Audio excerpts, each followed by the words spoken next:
éclater, ça va être incroyable. Allez, on attend, je vous fais quelques petits bisous et je vous donne rendez-vous d'ici une dizaine de minutes.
Hello and welcome to the 2022 IFSC World Cup season. This is the women's bouldering finals here in Meiringen, Switzerland. The off-season has felt like a lifetime, but finally comp climbing is back. My name is Matt Groom and I'm joined by international coach and route setting expert Danan Markey. How you doing, man? How's things? Hello, Matt. Thank you very, very much for having me today. I'm doing very, very well. More than ever excited to see the first comp of the season. Yeah, it's going to be an exciting one. This morning we had the semi-finals. This evening it is the finals, and we've been checking out those boulders on stage. What's your initial impressions of what the athletes have in store for them? Well, Meiringen famously has a bit of a reputation for the setting in terms of being experimental. We've got crack climbing, we've got all sorts of exciting things, and I think today is right on track. I'm very excited to see, very futuristic. We've got works of art going on here, and the beta involved in these routes, at least according to the route setters, they're really trying to try something different. Very, very excited. Absolutely. It's a fairly spectacular look to this boulder. We can see on stage there they've really built massive volumes on the screen. They're just filling up the entire space, because in the semi-finals we perhaps had less volume. And we're now watching the highlights from the semi-finals. Let's see a few of these moments. Wonderful scenes here earlier on. 6 women made it through from the semi-finals, 20. 6 of the best. Oriane Berton there leaping across the slab to finally match that hole. Jessie Pilt's a huge jump early on. Stasha Gao, she'll be in the finals with us. And there is Oriane once more swinging across. It was an exciting time. Some wonderful moments, and so nice to be back in the competition scene. Danan, I mean, look, the off-season, it was great. We all had a little relaxing time, but comp climbing is back, and it's wonderful to be here, isn't it? Oh, it's very, very exciting, especially since the last big competition we had was the Olympics. And so this has been monumental in the world of climbing. And we have seen it in this competition, how the athletes have to retrain now to get back into it. So 6 of the world's best will be competing. Janja Garnbret was on a different level of form. 4 tops out of 4 for her. Nothing surprising there.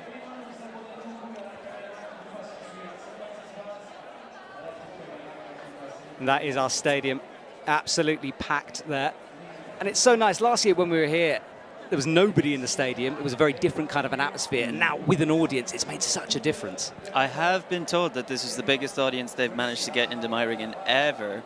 There's more excitement than ever for climbing. People are gearing up. There's queues out the door all the way. People want to be here for sure.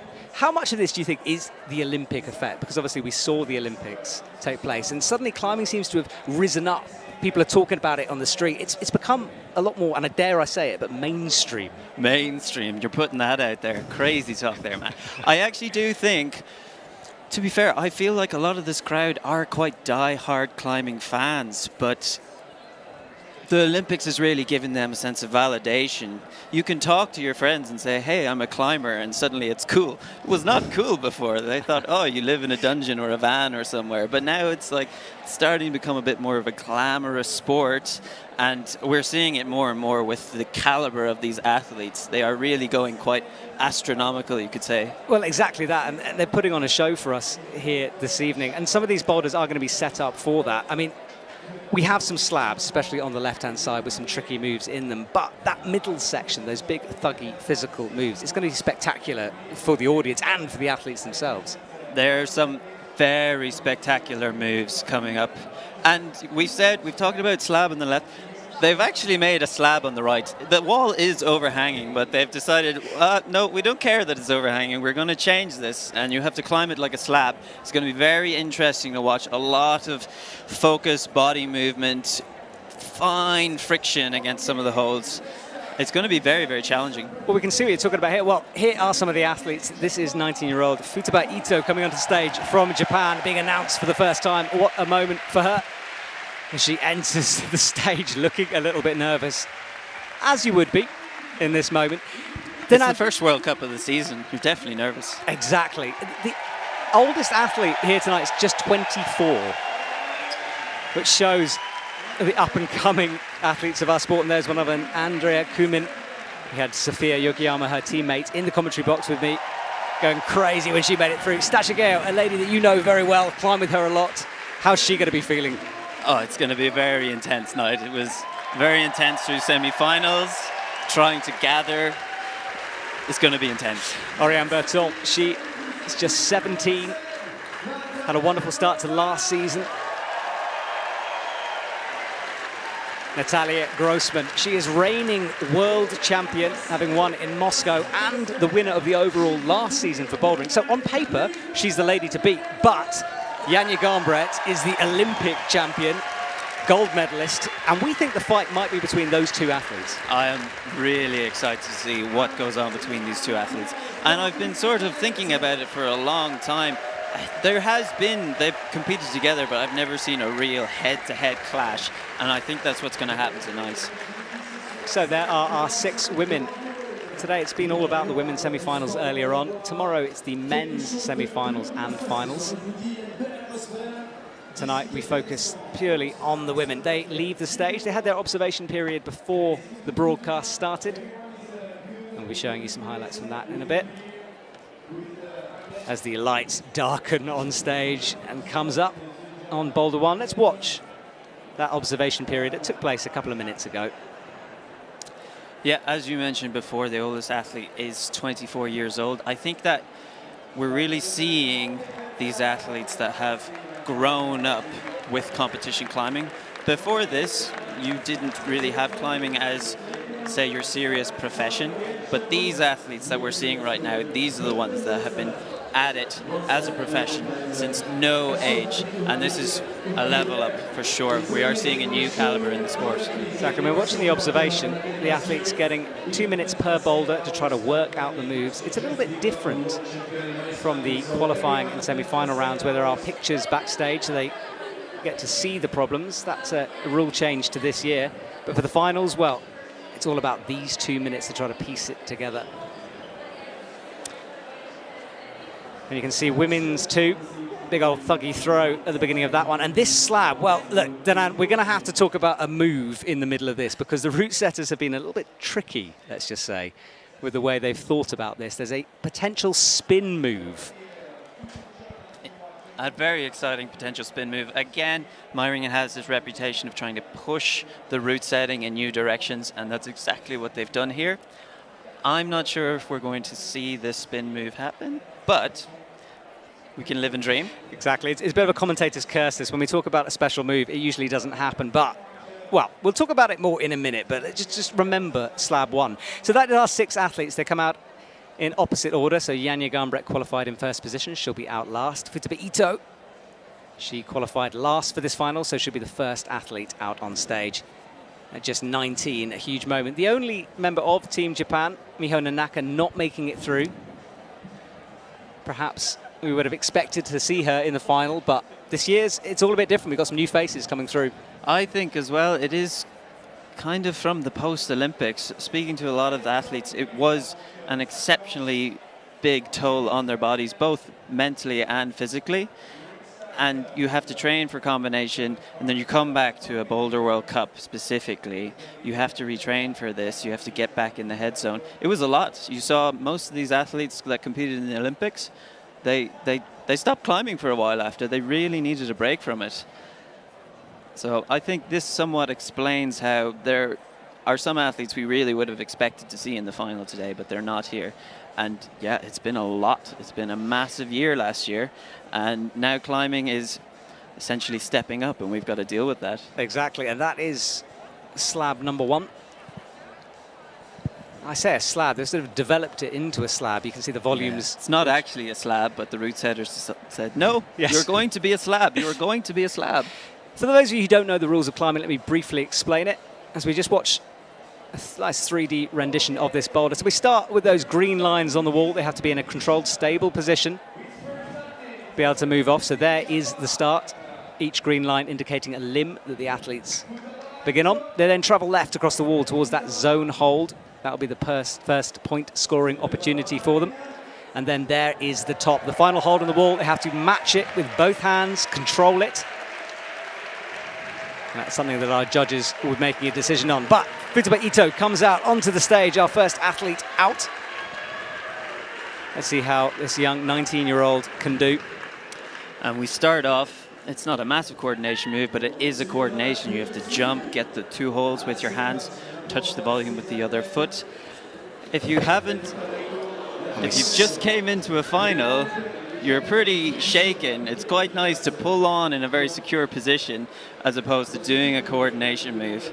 I'm not sure if Futaba knows that she can kick off the right wall first, but she's going straight to the volume. See if she can figure it out, or she thinks to go to the right wall first. But again, this is your first final of the season. It's not an easy move to start on. Yeah, running jump start. You'll see her. Now she gets established. Now she's in that static control position.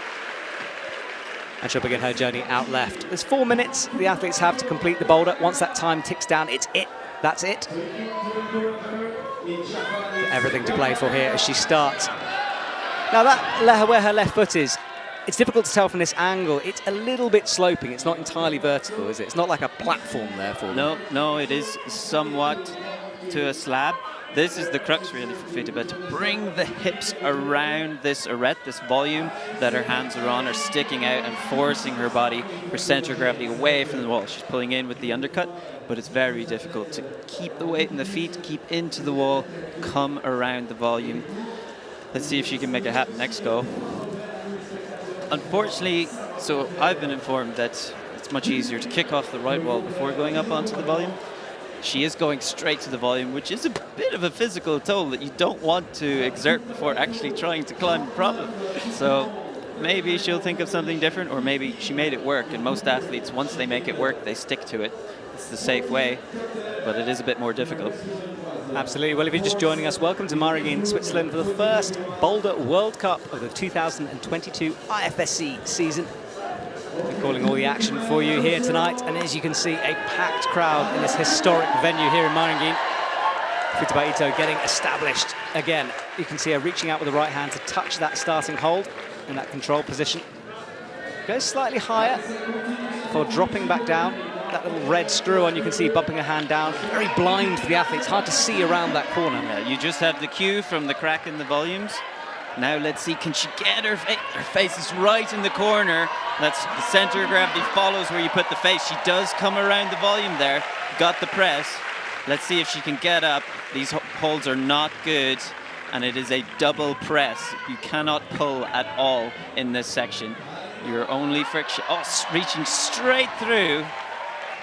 She has got the zone points indicated by that yellow bar down in the bottom left, halfway for a zone, and it will fill up all the way to the top if she tops out this boulder. Take a look at her left hand there. Her fingers are just a bit too extended to really activate the arm. She needs to get a little bit more grip on that left hand. She is really, the idea is to step up and go to the top, but you can see that left hand is just not as happy as she needs it. That little finger's dragging off. Let's see if she can fix it and then pull hard to go up. Jump from a long way to a slopey edge from below. It looks better than it is, that top hole, because it is a little bit slopey. You have to be very accurate with it. Yeah, you have to be very accurate. And the actual crux is the hole below. If you're not on it well, you're not going to have the tension to grab the top, because you're not going to stick that top if your lower hand blows, unless maybe you're doing something really special. Futaba Ito has less than 20 seconds, 15 on the clock now. She's going to be thinking about stopping soon. 10 seconds, she's still throwing us up at the wall, shakes her head, she's done. So a zone for her, getting on the scoreboard. But remember, Janja Gambra, final athlete out, climbed all 4 of the semi-final problems, topping out one boulder that no one could manage. Let's watch a replay of that moment. So running starts, proving a brutal introduction to tonight's final. She worked it out eventually. Came around the corner, padding with the feet, high left. Couldn't quite figure out the intricacies of this boulder. That was her closest attempt, going up for the final hold. Such a good effort. Again, one of those situations, she was not as secure or stable as she wants to be, but you go for it anyway. You've got to try. That's the main thing in climbing. Just give it a go. So here is the hometown favorite, Andrea Kuhmann from Switzerland. She's 24. Unbelievable performance for her to get in. Her last finals was in Moscow for the World Championship, so this is her second finals in a row. A real step up in her climbing performance. And straight away getting onto the boulder and established to start things off. Yeah, finds that right foot to make the jump a lot easier. It's very high to jump straight onto the volume. And we watched Futaba Ito going upwards onto that red volume. Andrea deciding not to use it initially, go straight down to the black. Yeah, let's see. It looks like she might get that knee trapped if she tries to lean across. So standing on the volume is probably going to be the way it will work. And you can see it adjusting there. That blind hold, we can see it. She can't. Very uncomfortable. Her foot's just not quite at the right angle to open the hip out. She is still making it through the amazing effort. Getting great support from the crowd, as you'd expect here in Switzerland. Leading with the feet. Let's see if she thinks to go down to the undercut. She's looking up. It's dual texture on that top hold. That's no friction. Can't hold on there. Oh, she finds the undercut, so she'll be a bit more secure now to come around. But again, she'll get the palm okay. Now can she get her body weight in and around? Trying to come left, driving all from the left leg and the right palm. There's no pulling here. It's very confusing. Now that zone is unlikely to count. You have to control it. She just snatched for it. Yeah, not an updated zone score at the moment. So all of that work, 2 minutes in almost, and nothing to show for it yet. She's learned something, and if she's a good athlete, she'll be able to use that again on the next attempt. You coach internationally. These athletes train in that moment. You know, you spent 2 minutes on a boulder, you haven't got anything. How do you psychologically pick yourself up now, Andrea, and continue climbing? This is quite an interesting question, actually, because climbing now is only starting to adopt the psychological coaching and training. It's massive in other sports, but obviously climbing can be a bit further behind. Teams are only now getting to see psychological coaches, and there's lots of little techniques. One of the easiest and one of the best ones is to force yourself to smile. It actually tricks your brain into getting into a more positive thought pattern, which then makes it easier to perform complex movements. It's outrageous. That's a top tip. I'm going to try that next time at my local climbing wall. And if you don't feel like it, they've actually done studies. You can put a pencil in your mouth. It'll do the same. Right, that's less recommended, I would say. But don't do that. Don't do that. So Andrea back on the boulder, 1:12 to go. She changed up her beta from that first time, going up onto the red volume rather than dropping down. You see the foot shaking there.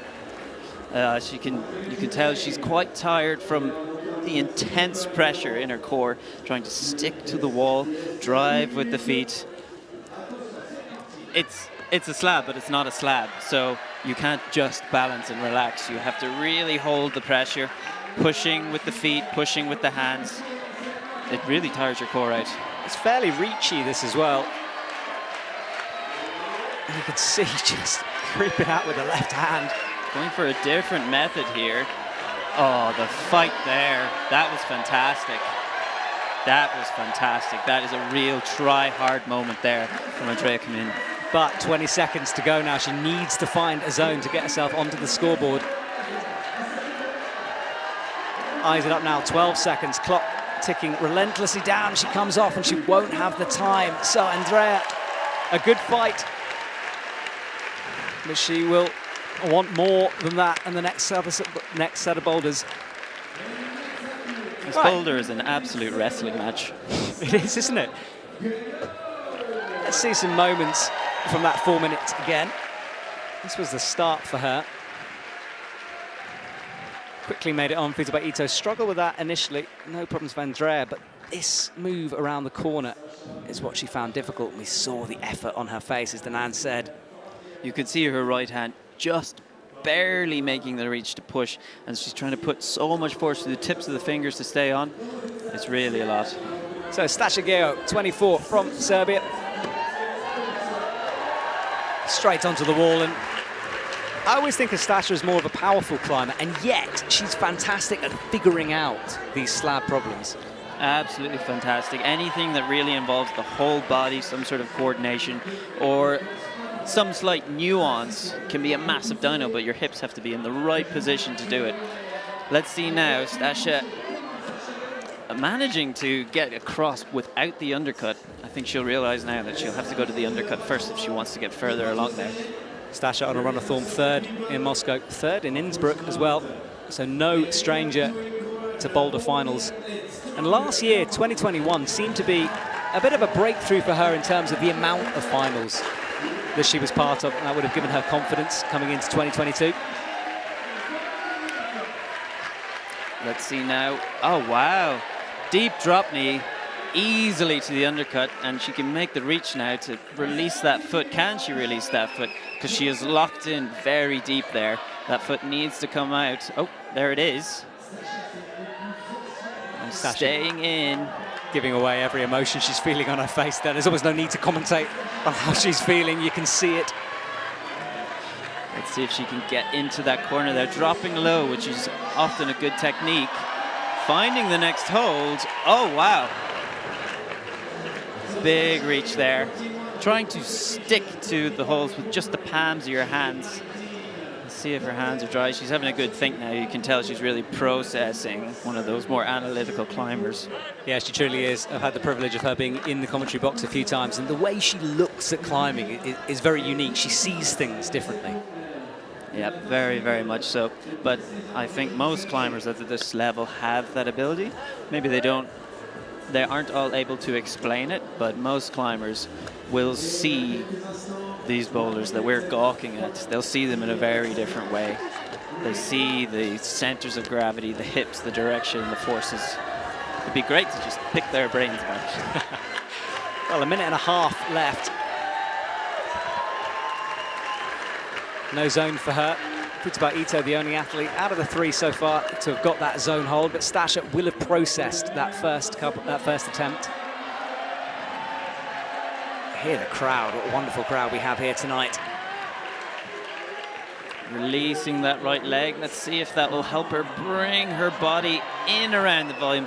Not able to find it there. It's such an intense position to hold. An absolute wrestling match, as I said before. It's a body burner, isn't it? I mean, she's using cores, legs, arms, everything involved straight away. And there isn't enough. You are always just squeezing harder. So no matter how strong you are, you burn through your fuel. So we reckon most of this small town of Meiringen's population is in this hall right now. Only 4,500 people live here. A lot of them are screaming for the athletes here tonight, creating a wonderful atmosphere for us to be part of. There's Stasha Geho. With 24 seconds to go, she'll be wanting a zone. She did touch the zone before. I'm not sure if she was... No, she wasn't granted it. Touch, but didn't control, didn't use it. Right. And looking a little bit confused. Not sure who she's talking to there, but frustrated. She knows all the setters. She knows their styles. She knows their tricks. And she'll have a word with them. She will do indeed. Stasha leaving no emotions behind, as usual. Let's see some of that action again. Up she comes. Easy on that powerful start. This seems to be the balancing point on that move that's throwing a lot of them off. It's exactly the balancing point. Unfortunately, it's not like an actual slab where you stand on your foot and you're like, oh, there's the balance. It's you're pushing, pulling, leaning, straining so intensely. Oh, there's the balance, but I can't even tell because I'm trying so hard. Well, Oriane Berton joins us on stage. She had a fantastic competition this time last year. What a moment for her on the podium in second. Can she do it again? She will have learned something from last season. Oriane is wonderful to watch because of sometimes how inconsistent she is. She can do incredible things and then have a complete meltdown on stage. Some of that is due to her age and experience, but she's maturing and she's getting better and better every year. Yes, absolutely, certainly. And as well, I would state she is one of the most stylized climbers at this level. It's really amazing to see how, look at it right now, she's figuring this out in a completely different way to any other athlete. And sometimes it works, sometimes it doesn't. It is an aspect of experience, most of these athletes, having worked with setters, having known like, oh, this is what they're intending for us to do. Oriane throws it all out the window. I'll do something else. I'll make it work. It's fine. This was throwing a brush there. Oh no, some tape. So we're not allowed to have open wounds on the wall. She will just tape that up. You can see the blood running down her knee there. She'll do a better job of that back in isolation. But right now, it's all about just patching it up. Make sure you're not bleeding. Climbers are pretty sturdy people. Used to think the big mountaineers were the hard bunch, but actually the competition climbers, they have been through it, especially this year in Meiringen. There has been some wars happening. Awkward position for an injury because you take that very, very tight, and this boulder involves a real stretch with that left foot, so hopefully that's not going to restrict her movement. Yeah, let's hope it doesn't get in the way, because it is an intense lean on the left leg, and you could see she just threw it on as quick as she could because she knows she needs to get back on the boulder. Yeah. So Oriane launches almost dynamically across there. I think she just needs to slow it down, take a breath, go a little bit slow, and you can see, look, unwinding that tape. It was tight. Bit too tight, unfortunately. Yes, this is what we see. Oriane, other members of the French team, especially the younger team, Mejdi Schlack, for example, they find these amazing dynamic ways to solve boulders that just haven't been done. The route setters would never have even thought of it. It's really exciting to watch. Oriane enjoying the atmosphere for sure. And that is our crowd. Up she comes again. She's even making the first, just getting onto the wall, looks spectacular. And now she again goes for this dynamic pop. She needs to slow it down. Quite a difficult movement there. You saw she reaches the left volume, but she actually flips the right hand into this sort of Gaston undercut position. Not easy. Unfortunately, this is actually not the crux of the boulder, and a more static, slow method, as you're mentioning, walking the feet down, is what appears to be the solution so far. I would absolutely love to see if she can figure it out in an alternative way. But again, she has another crux shortly after that. See if she can get herself together. Yeah, Oriane perhaps overhyping herself here, really. Getting very pumped up for this move. She's tried it a few times. Again, she's going to pop. Better this time, though. More in control. Makes it work. Drops that foot backwards. She's got 38 seconds to get to the zone. Trying to find a solution. She goes down to the undercut, but she was innately aware this is not the right body position for me.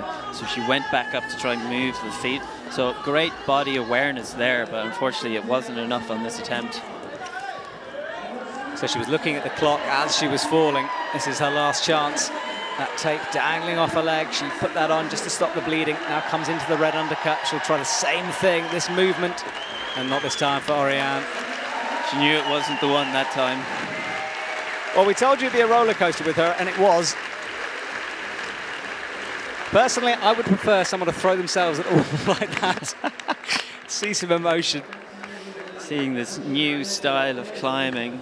Well, I think we'll get to see her skills in action in some of the later boulders. Absolutely. So Oriane taking some falls here early on. There's the trauma to the knee. Banged it just coming down. And look how tight she tugged that on initially, and then bending it. She knows she has 4 minutes. She's got to go. I'm putting this on now. I don't care. Trying again. So Oriane's comp on Boulder 1 is done. Natalia Grossman, reigning Boulder World Champion, joins us on stage. Now we're into the big hitters. This is the matchup that I want to see. Fernand's been hyping this moment all day, and he's right, because Natalia versus Janja, I think we're going to watch replay throughout this season, both on the lead wall and the boulder wall. Yeah. Struggling with this start. Yeah, most athletes aren't looking at the right wall, so you really do disadvantage yourself. It's a very high jump. If you can't tell, this first volume is above Natalia's hip height, nearly at her chest height. So to jump to your chest and then try to jump upwards from that is a massive exertion. Unfortunately, Natalia is not figuring out another way to solve this. She nearly did hold that red macro as a pinch, which is somewhat terrifying. But unfortunately, Natalia is not one of the taller climbers. Futaba was able to make this jump, but Natalia has to jump so much higher. As she finds the right wall, there we are. I'm sure she'll be kicking herself a little bit for that mix-up, but no time for that. Needs to get on and send this boulder. Showing her experience, though, to go. She was almost like she changed her mind mid-movement there to go to that right wall. So a minute and a half gone for her. She now needs to make progress because she's given herself a little less time to work this out, but she will. She's not an athlete to be down on herself. She's experienced enough to know that you have to pick up, forget what's happened, and just focus on the moment. Yeah, she is. I wouldn't say she's the oldest athlete, but she has got the experience, or at least she makes use of it. Comp wisdom, let's call it. Wisdom. So Natalia palming up with the right hand, now pressing to get around that corner. So awkward into the zone. Such awareness there to come around the corner. Fantastic. And she will get points for that. And now really the crux sequence to this, although it hasn't felt like it. Great lock off on the right shoulder there. She has got this left hand in a good way. It does look quite hopeful for the last move. Natalia Grossman attempts to get a foot up on that half moon volume, chooses the left. Now she'll press, she goes for the jump. Wow, such an intense move there. You could see as she stretches her left arm out, she couldn't get the right foot up. So she had to lift the left foot exceptionally high, higher than you wanted, and you stretch your shoulder so far as you try to get this left foot up. And when you do that, you really deactivate all the muscles in your back and the big latissimus muscle down the side of your body. And it's so much harder to come back after that. Hopefully this next time she can arrange herself a little bit better. It's very possible she can put the foot exactly where she put it before and go again. Maybe she'll find another way to put the foot. Let's see. She's got 50 seconds to do it, and it took her a while to get to that position in the first place, and Natalia Grossman is running out of time. Will she have figured it out? Can she do it quicker? Now she knows the sequences. She's certainly moving better. Fantastic pull through there. You can see she switches the right hand, drops the hips down, and then moves the feet. It's very cool to watch. But shaking with the tension. 27 seconds on the clock. It will be enough time. She knows what has to be done here, but this is likely to be the last shot. 20 seconds. Crowd pushing her on now. She gets set up once again. Will she go with the right hand? Chooses the same beater. Up she goes and just pops off that left foot. Unfortunately, she knew she needed more strength in that left arm, and so she doesn't put her foot up at the same angle as she did before, and unfortunately that didn't work and the foot slid off. But you could tell, even from that attempt, she was aware of the mistake that happened last time, and she tried to make some adjustments to go again. Let's see some replays of that. That was when she figured out the start. Really mean the route setters put in a difficult, just getting it on the boulder as a move. They know it's the first boulder, and the route setters are quite scary people. They know exactly what's going to scare the athletes, what's really going to spike the nerves. That is essentially the crux of a competition, dealing with your own nerves. So playing psychological tricks with the athletes early on. Well, there is a lady who deals very well with psychological pressure. Janja Garnbret has been the favourite in almost every competition she's entered in the last few years. People expect her to win, and often she does. Often she does, and you can see an absolute display of power there as she doesn't use the right wall, but still manages to leap straight onto that first volume. Janja tops 82% Unfortunately, of finals bowlers. There was a technical issue there. I think she didn't establish on all holds, so the judge had to pull her down. Back. That's better. We had one foot that was away before the other. Really paused to make it clear to the judges there that she was on the boulder. Oh, yeah. And that's that controlled, stable position we were talking about.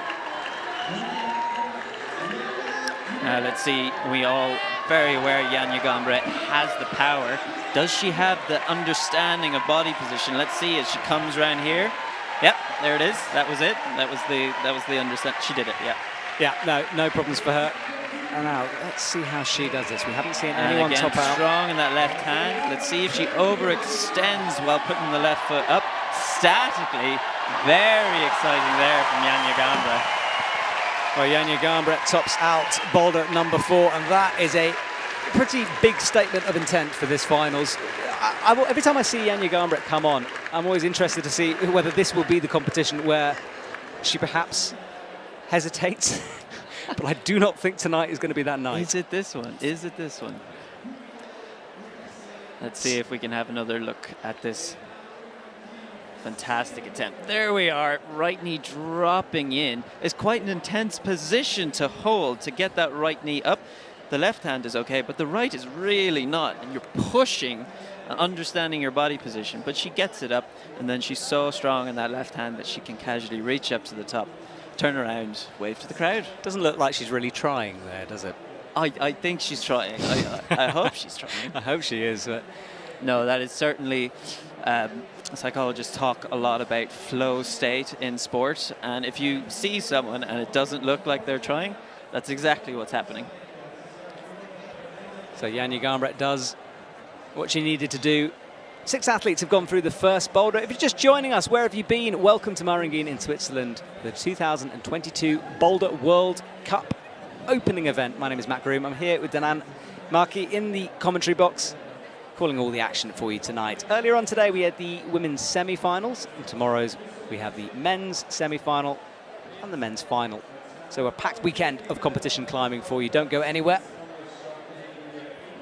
Slight pause now in proceedings while the athletes get ready for that second boulder. Futaba Ito will be the first athlete out on stage. Let's have a look at boulder number 2, and this wonderful 3D render that we have available to us. You can see how overhanging that wall is. Starting down low, the start hold, again, indicated by the blue circle and green lines for each limb. And then this first move, it's either going to be a throw to the right. We think the athletes might try some other more static methods, perhaps laybacking that initial volume.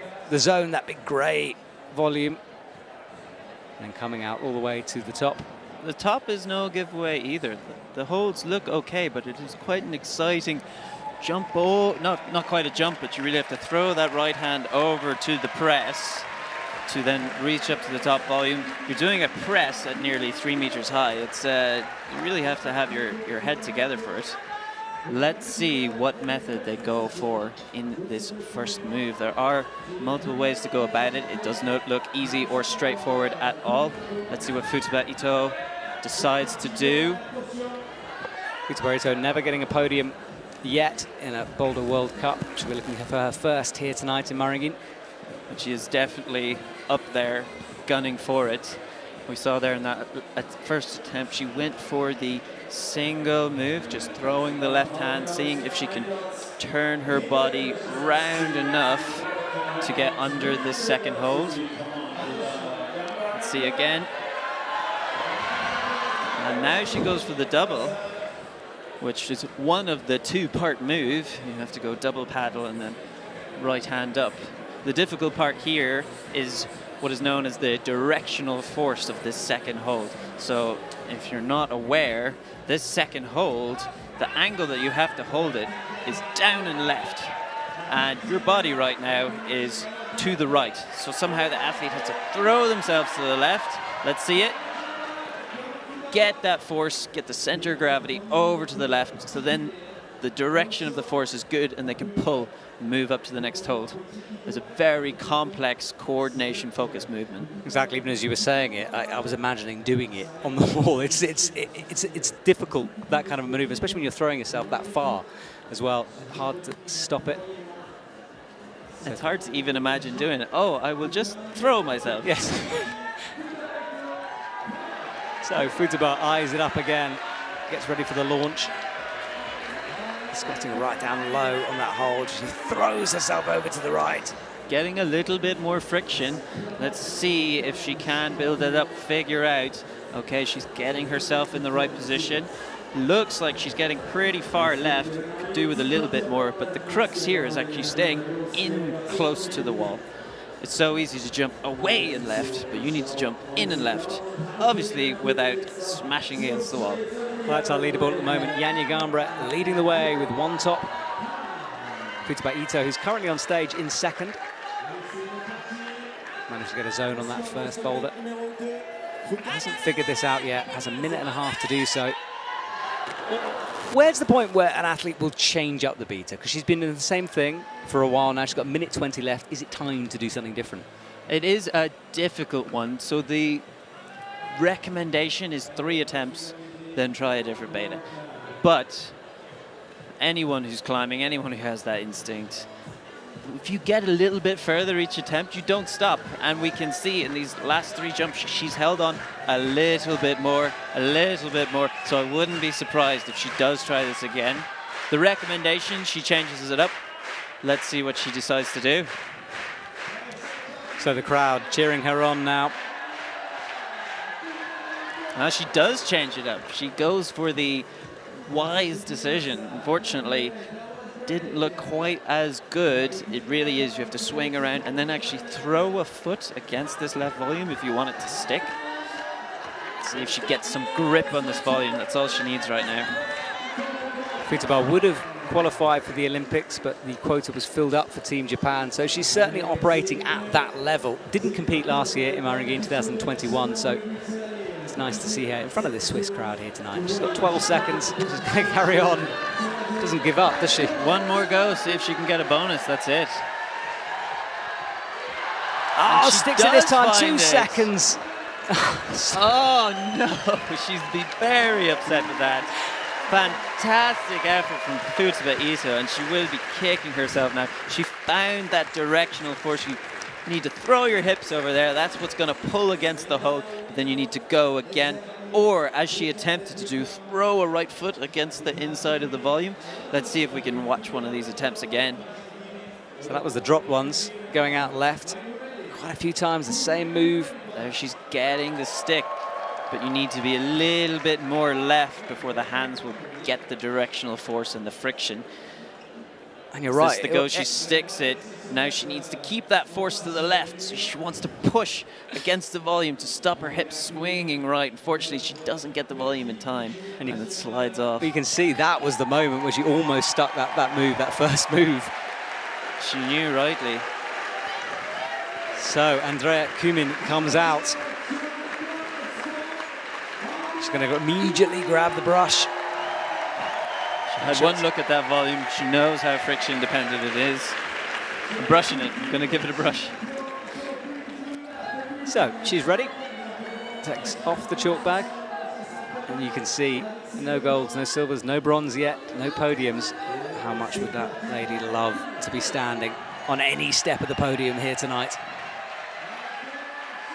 I think the party might go long into the night if that's the case. So we start this process again, this incremental inching closer to sticking this first move. It's very, very difficult to figure out and quite interesting. This is the crux of the current format that we have in climbing. It is an on-site format.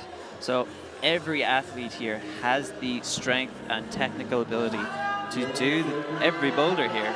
Unfortunately, can you do it after only briefly seeing it and you only have 4 minutes? The time is such a huge factor in this because, forget the time, Andrea Kumin though makes the move work. Now she's into the zone. Fantastic. Has a little rest for the heel. Gather herself here. Using a knee bar, that's where you press your knee into the wall in order just to get a rest, take some pressure off your arms. Sometimes a vital part of a boulder built in to the structure of it. Swaps feet.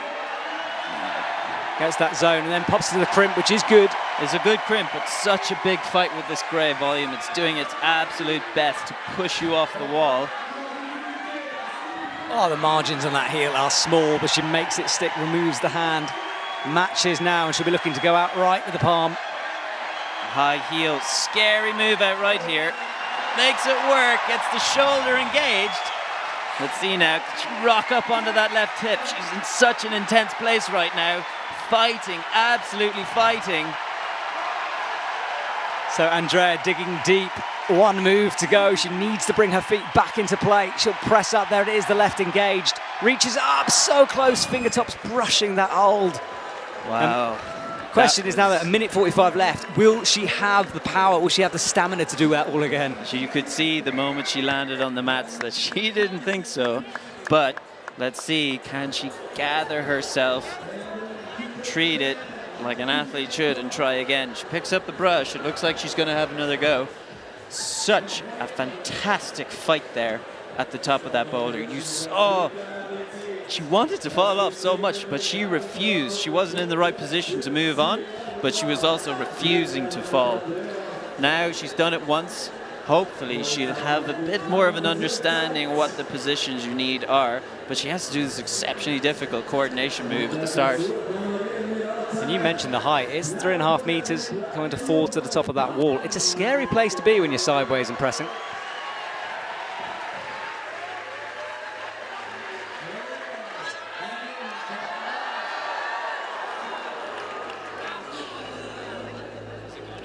So Andrea Kumin with 40 seconds to go. Has a bit of a smile to herself. She will go back though, but there's not a lot of time to complete this boulder, 30 seconds. I think she'll call it a day soon, and she does. So that is Andrea Kumin done, but zone and a good achievement on that hard boulder. Really, really good effort. She gave it absolutely everything on that attempt. The fight she had on that palm and trying to arrange the feet just without letting go. And she's holding this left crimp. She's not undercutting. She's not pulling in a nice way. She's really gastoning, pulling in a difficult way. Here we see the coordination move again. Finds that foot to make sure that she's leaning to the right. Yeah, it was fingertips scraping the hold. I mean, look, there's still a whole move to go there. She leapt for it, but I mean, you're going to have to press up, catch it, and match it. I mean, there's a lot to go on that boulder. Yeah, there is a lot. This last move, theoretically, it's all about finding the right body position.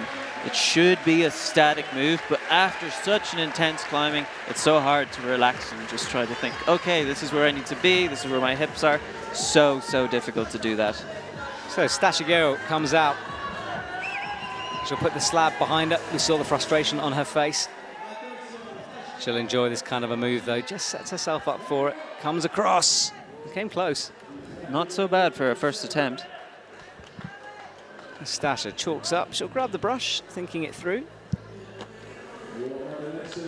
It's a bit of a figure of where she wants that left foot. She's thinking about where her body position is. But that left foot, that push you get really helps. So does she want the push from the left foot, or does she want to be leaning left? Or is she going to go for a... No, she's not going to go for a static method. Well, there is another... That static method is potentially viable, but she thinks better of it. Nearly got it. Fell over her own chalk bag as well. Shocked there by her.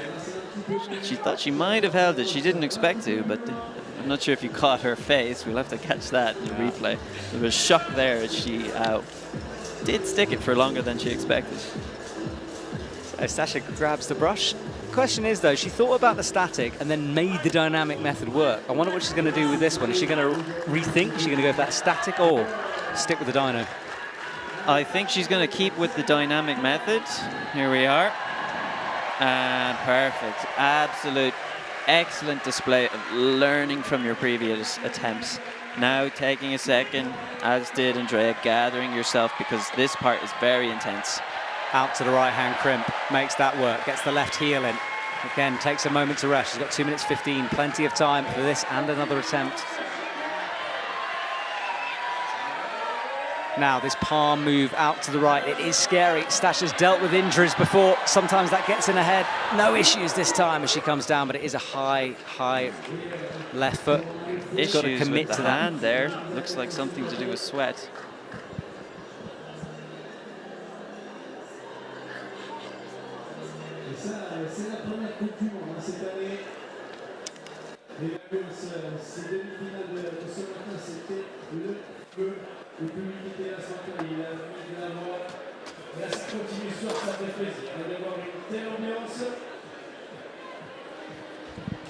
So Stasha takes a moment to brush the hold, compose herself. Minute 23 on the clock. She can be quite confident. She's only got one good attempt left. And it is a very intense, very difficult first move to go through. So you want to have yourself prepared. You want to have your neural system relaxed and ready. It's not the type of move you can endlessly go at. So Stasha makes the jump work this time. Quickly comes in. She'll know that clock is counting down. She's got more time than she thinks, though. Yeah, it's quite rushed at the moment. She does have a good amount of time. Issue with the finger. Potentially, this could be a problem. A lot of climbers, when they blow a pulley, So a worry are for quite Stasha. surprised what they've done. It might be something to do with the tape on her finger, but there is the potential that she has damaged one of the pulleys, the vital ligaments that cross the tendon in the finger. Yeah, it's that top digit, isn't it? Let's see some replays of that. It'll be hard to know exactly when she got that injury, but sometime during that boulder, maybe it was there, immediately looking down at that finger. Well, it looked like when she was at the top of the previous boulder and she went into this PAM, she shouldn't have fallen off, but she did, and she kept looking at her left hand, so it might have been some point there. I'm a bit worried because often when athletes blow a pulley like this, sometimes it's extremely painful, sometimes it's not, and they just know something's not right. And so maybe they hear a pop, maybe they feel something, but they bend their finger and they think, this isn't right. This isn't how it normally bends. So Oriane Berton joins us on stage. Let's see what creative beta she uses through this section. It's going to be interesting. Very excited to see this. She does have that nervous, excited energy whenever she walks onto the stage. I think she's read the beta and she knows that she's going to be okay at this, or at least she's confident. She's ready to have a go. Yeah, it's her kind of a thing. She stands on stage, hands on hips, head cocked, reading the moves. The hold wasn't quite as good as she thought. She'll try again. So Oriane has 3 minutes 10 on the clock. She's not on the scoreboard yet. She'd love to get established, settle those nerves down. You can see that left leg taped a little bit better than it was in the moment of that first boulder. The athletes, of course, get to go back to the isolation area and repair themselves a little bit between rounds of battle. Not quite getting herself across left enough to grab this hold, and as well, it's a bit of an issue with the power to activate that arm, to hold the first part of the swing while your hips come across. Hopefully she can figure it out soon. It is quite the style that she's somewhat known for, so I would really love to see her make this move and climb this boulder. No tops so far on Boulder 2. We're halfway through the boulders for this competition. We've seen 2 of them, 2 more to go, including a very tricky final slab. So Oriane, double out, comes down hard. She really went for it that time.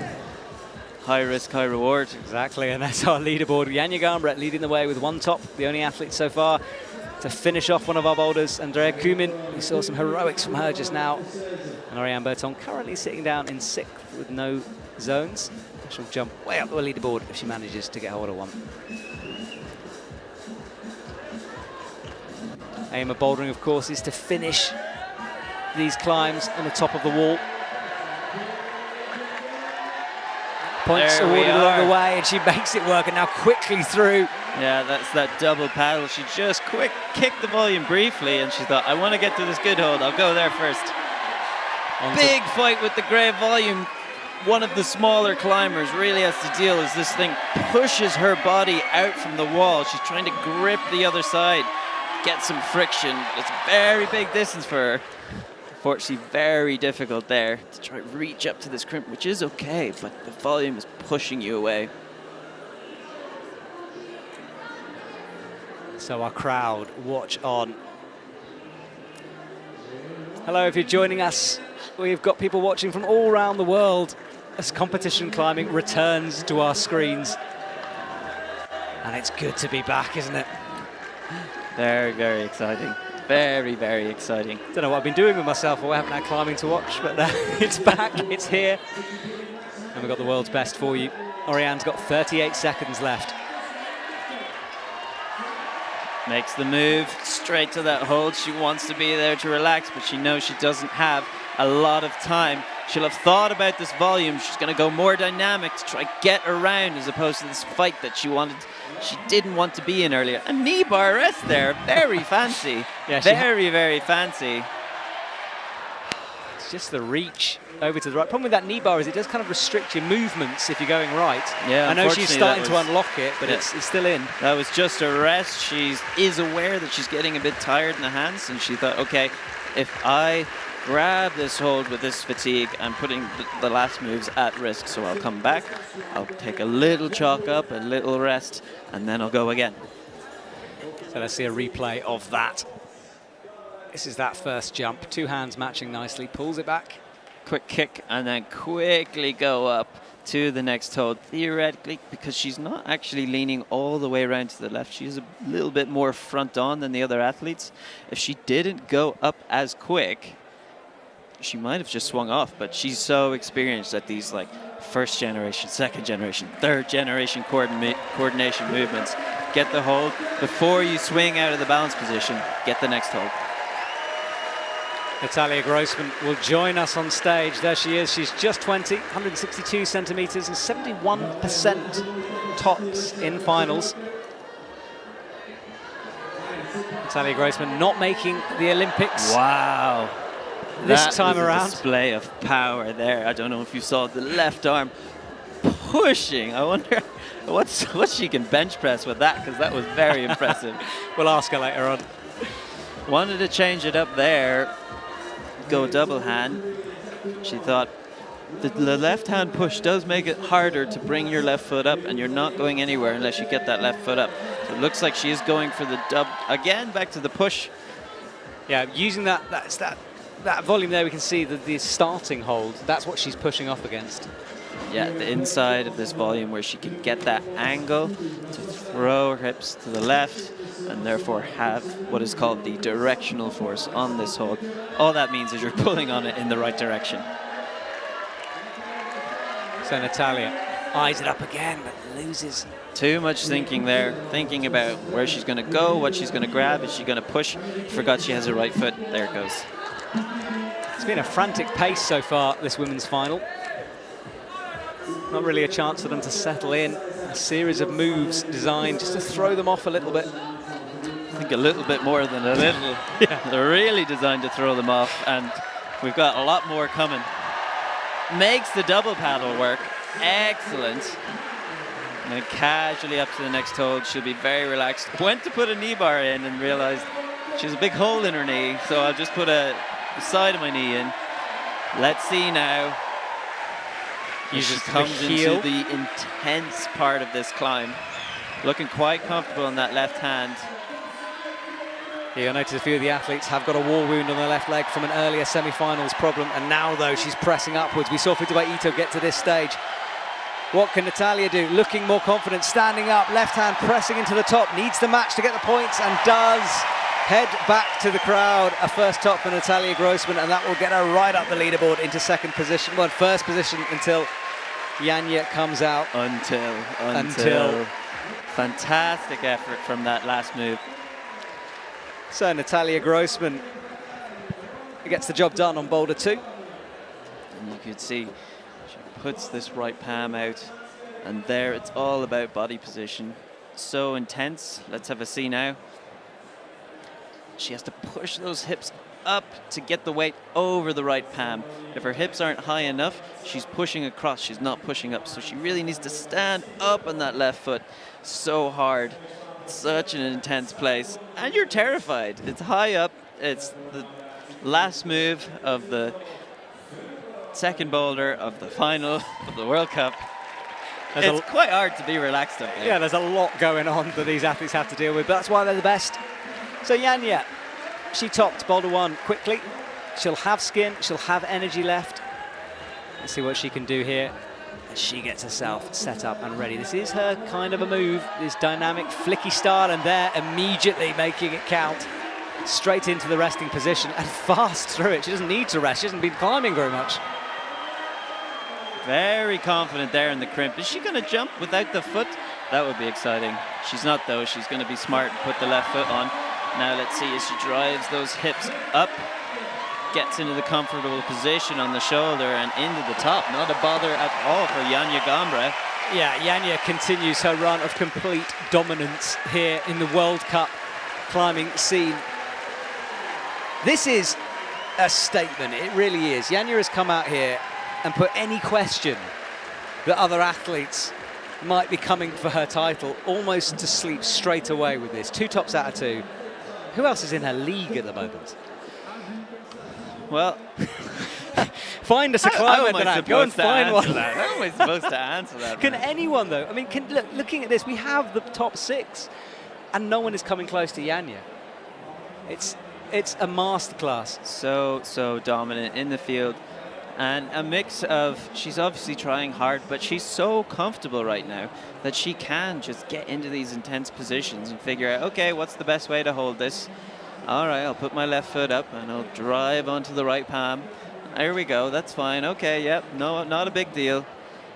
All the other athletes, you can see that they're physically completely capable of doing these boulders, and it is a very mental challenge right now. It's such an intense place, such high stakes, and you're still trying to try as hard as you possibly can.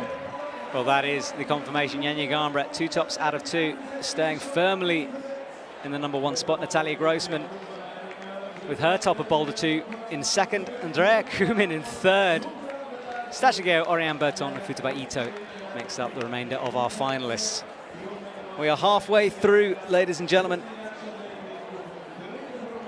This exciting final.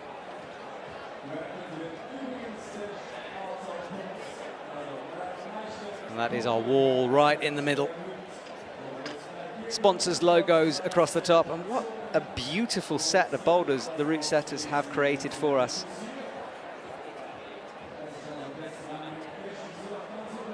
Really using every tool in the toolbox, playing with us in a spectacular series of boulders. And the next one coming up, well, they've used every volume in the volume box to make that. You can just see it on the left-hand side of your screen. Danan, for me, these boulders, I want to climb on these boulders. Like visually, it makes you want to go out there. It was quite funny working with the route setters to understand the boulders before doing them. And you could tell one of the route setters did the moves and they knew, yeah, it works. But the others kept trying. And after a while, you're like, this isn't for work anymore. They just really want to do these boulders. It was very funny to watch. They are exceptionally fun to try and climb. Packed into the rafters, our audience here tonight. Fire regulations prevented them putting more people in. I don't think I've ever seen so many people at a bouldering venue. Really getting behind all of our athletes. So we take a little moment to compose ourselves after this frantic start to the competition. 2 done, 2 to go. And 2 very, very exciting boulders, I must say. We have a really great display for the final, and we do have what may be the new exciting move, but let's just see what they figure out.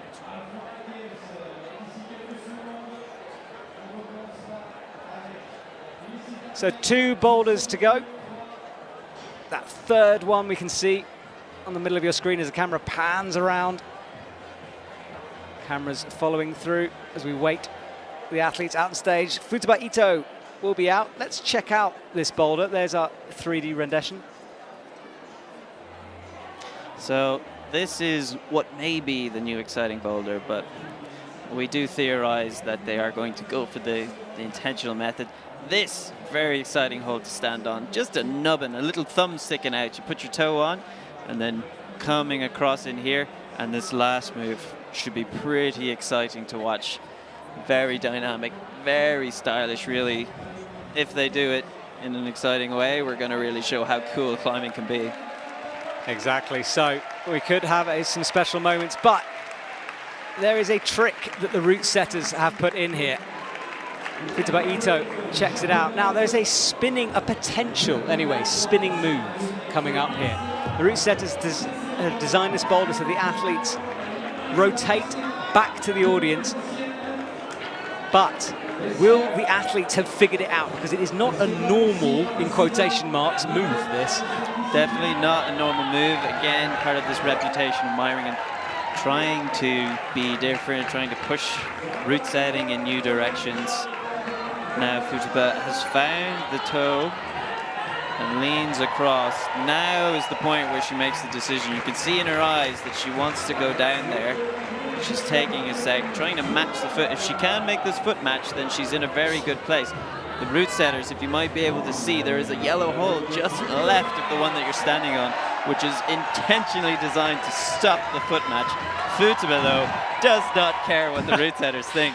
She has broken the beater on that boulder. I mean, look, when there's a trick, route setters often have other methods to do it. They don't want the athletes just hitting a brick wall. But it's interesting how often they'll break the beater on a boulder, find their own way through it, figure out the problem.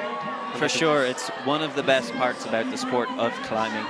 People often express that things should be done in a certain way, but no, that's absolutely not the truth. Everybody has their own skill set, their own morphology. Futsaba, oh, very big reach for her there, just about grabbing the hole, but not able to activate and pull in and get that body weight into the wall, and just swings out, opens the door, as they say. So Futsaba Ito framed in the light there from our cameraman. Lovely shot as we watch perhaps the next generation of climbers watching her go. So she broke the beater on this move. We were expecting, well, not expecting, but it was designed to be this rotational move around, which makes it a lot easier if they work it out. It is very, very unnatural, though. Essentially, you see the holes to the right and say, I'm going to go the other way. So not something that you're naturally going to do or instinctually going to do. Slips on that left volume. It is actually, might not be visible here, but the angle is a lot worse than the first volume that they start off on. So it is much more precarious to stand on it. You can see Futsaba there on the first attempt. She struggles to get the left foot up onto that volume. Her arm just doesn't seem long enough for her to do it comfortably, but she does find an exceptionally nice method there, stepping straight across and then panning up. Now, here we are. She gets her way into the wall, very comfortable, but can she make this foot match? Well, as it almost has to stand on her own foot in order to make it work. That is a very, very difficult foot match, and absolutely amazing she did it the first time. But to do that again, knowing that your time is counting down, to have the presence and patience to slowly, because you cannot do that fast. They've blocked the top of it. You can't jump. You have to slowly wiggle it on. Very, very difficult. Yeah, looking for lightning to strike twice, really. And that's what she's attempting here. Wiggles her feet. There's so much going on within her body that you can't really even see. So many little minute muscle fibers firing. And you can see she's crimping the corner of the left wall. Makes it work now. Now let's see, can she manage through this next section? She can't quite reach this hole, so she has to pounce.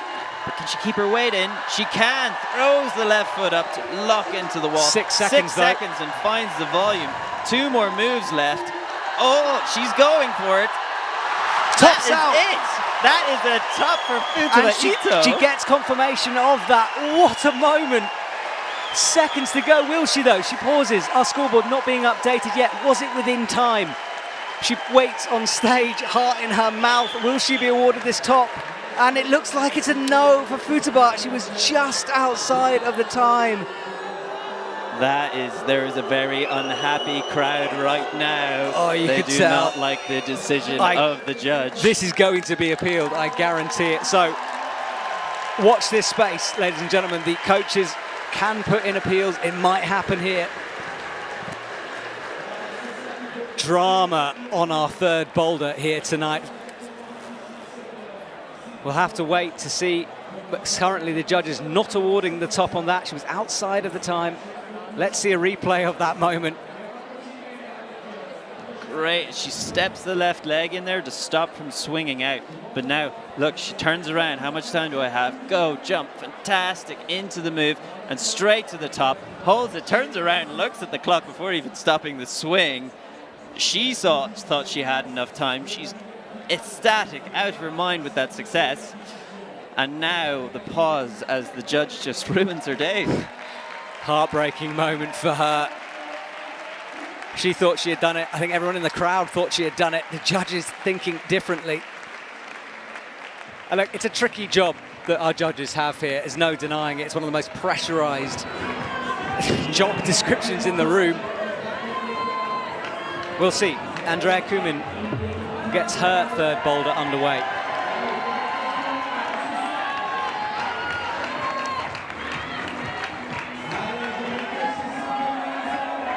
So Andrea Kumin into this move. This is the one we've talked about with the possible rotation. She's going to do the foot swap though as well. Brings the left foot in, and that's the method. now, though. She's got to work her foot into. You can see almost standing. And once again, Pops holds it with the shoulder press. Andrea Kumin really stepping up her game here tonight. She takes a moment to pause, chalking up with the chalk on her thigh. Can she keep this together? We know that this top is doable at this stage. Once she gets to that final jug before the jump to the top, it should be over. If Andrea manages to flash this, it will do wonders for her podium chances here tonight. Crowd getting behind her, they know what this means. Pops, can she hold it? She does, one step closer. Matches with her hands now, edges her way across the wall, palming down, really one move to go on this boulder. Once she gets this next jug, this could be it. We're still on her flash attempt. Unbelievable scenes here as an Andrea. Once she gets that jug, it should be over. Pops up, holds it, body rotating fully backwards on the wall. How are her shoulders not come out of place? Andrea Kumin was not letting go there, and she gets a top for herself on boulder number 3. What a moment for her. That is a top. That is a display of power and determination. So wiped from what she had to go through before. Goes for the move. Somewhat of a breakdown in coordination, but she refuses to fall off. And you see the power there as she pushes and pulls through her shoulders. She was not letting go there. And this is that rotational move. Look at her body, fully round, a 180 on the wall. Somehow manages to come back with the shoulder. You Let's see see it these again. feet and toes curling back as her big lat muscles activate to really pull in. That's why she does this arching and the spinning around. Amazing, the absolute determination there. Exceptionally impressive, especially in front of a home crowd. Well, that's woken the room up. If you're just joining us, what a final you're witnessing tonight. My name is Matt Groom. I'm here with Danan Markey, and there is Stasha Geho about to come out onto the stage to attempt this boulder. What a women's final. This is really quite dramatic. Stasha now comfortable on this more angled volume, really used to using her feet. Now let's see though, she's one of the larger athletes, so she's trying to fit into this corner. It's going to be much more difficult for her.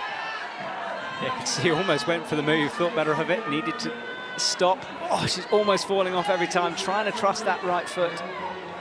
So confident on her feet to take these slips, but still go on through, finds the corner. Very impressive. Now she's looking for a foot match. Twisting. Oh! And that's that rotation. We saw Andrea attempt the same thing.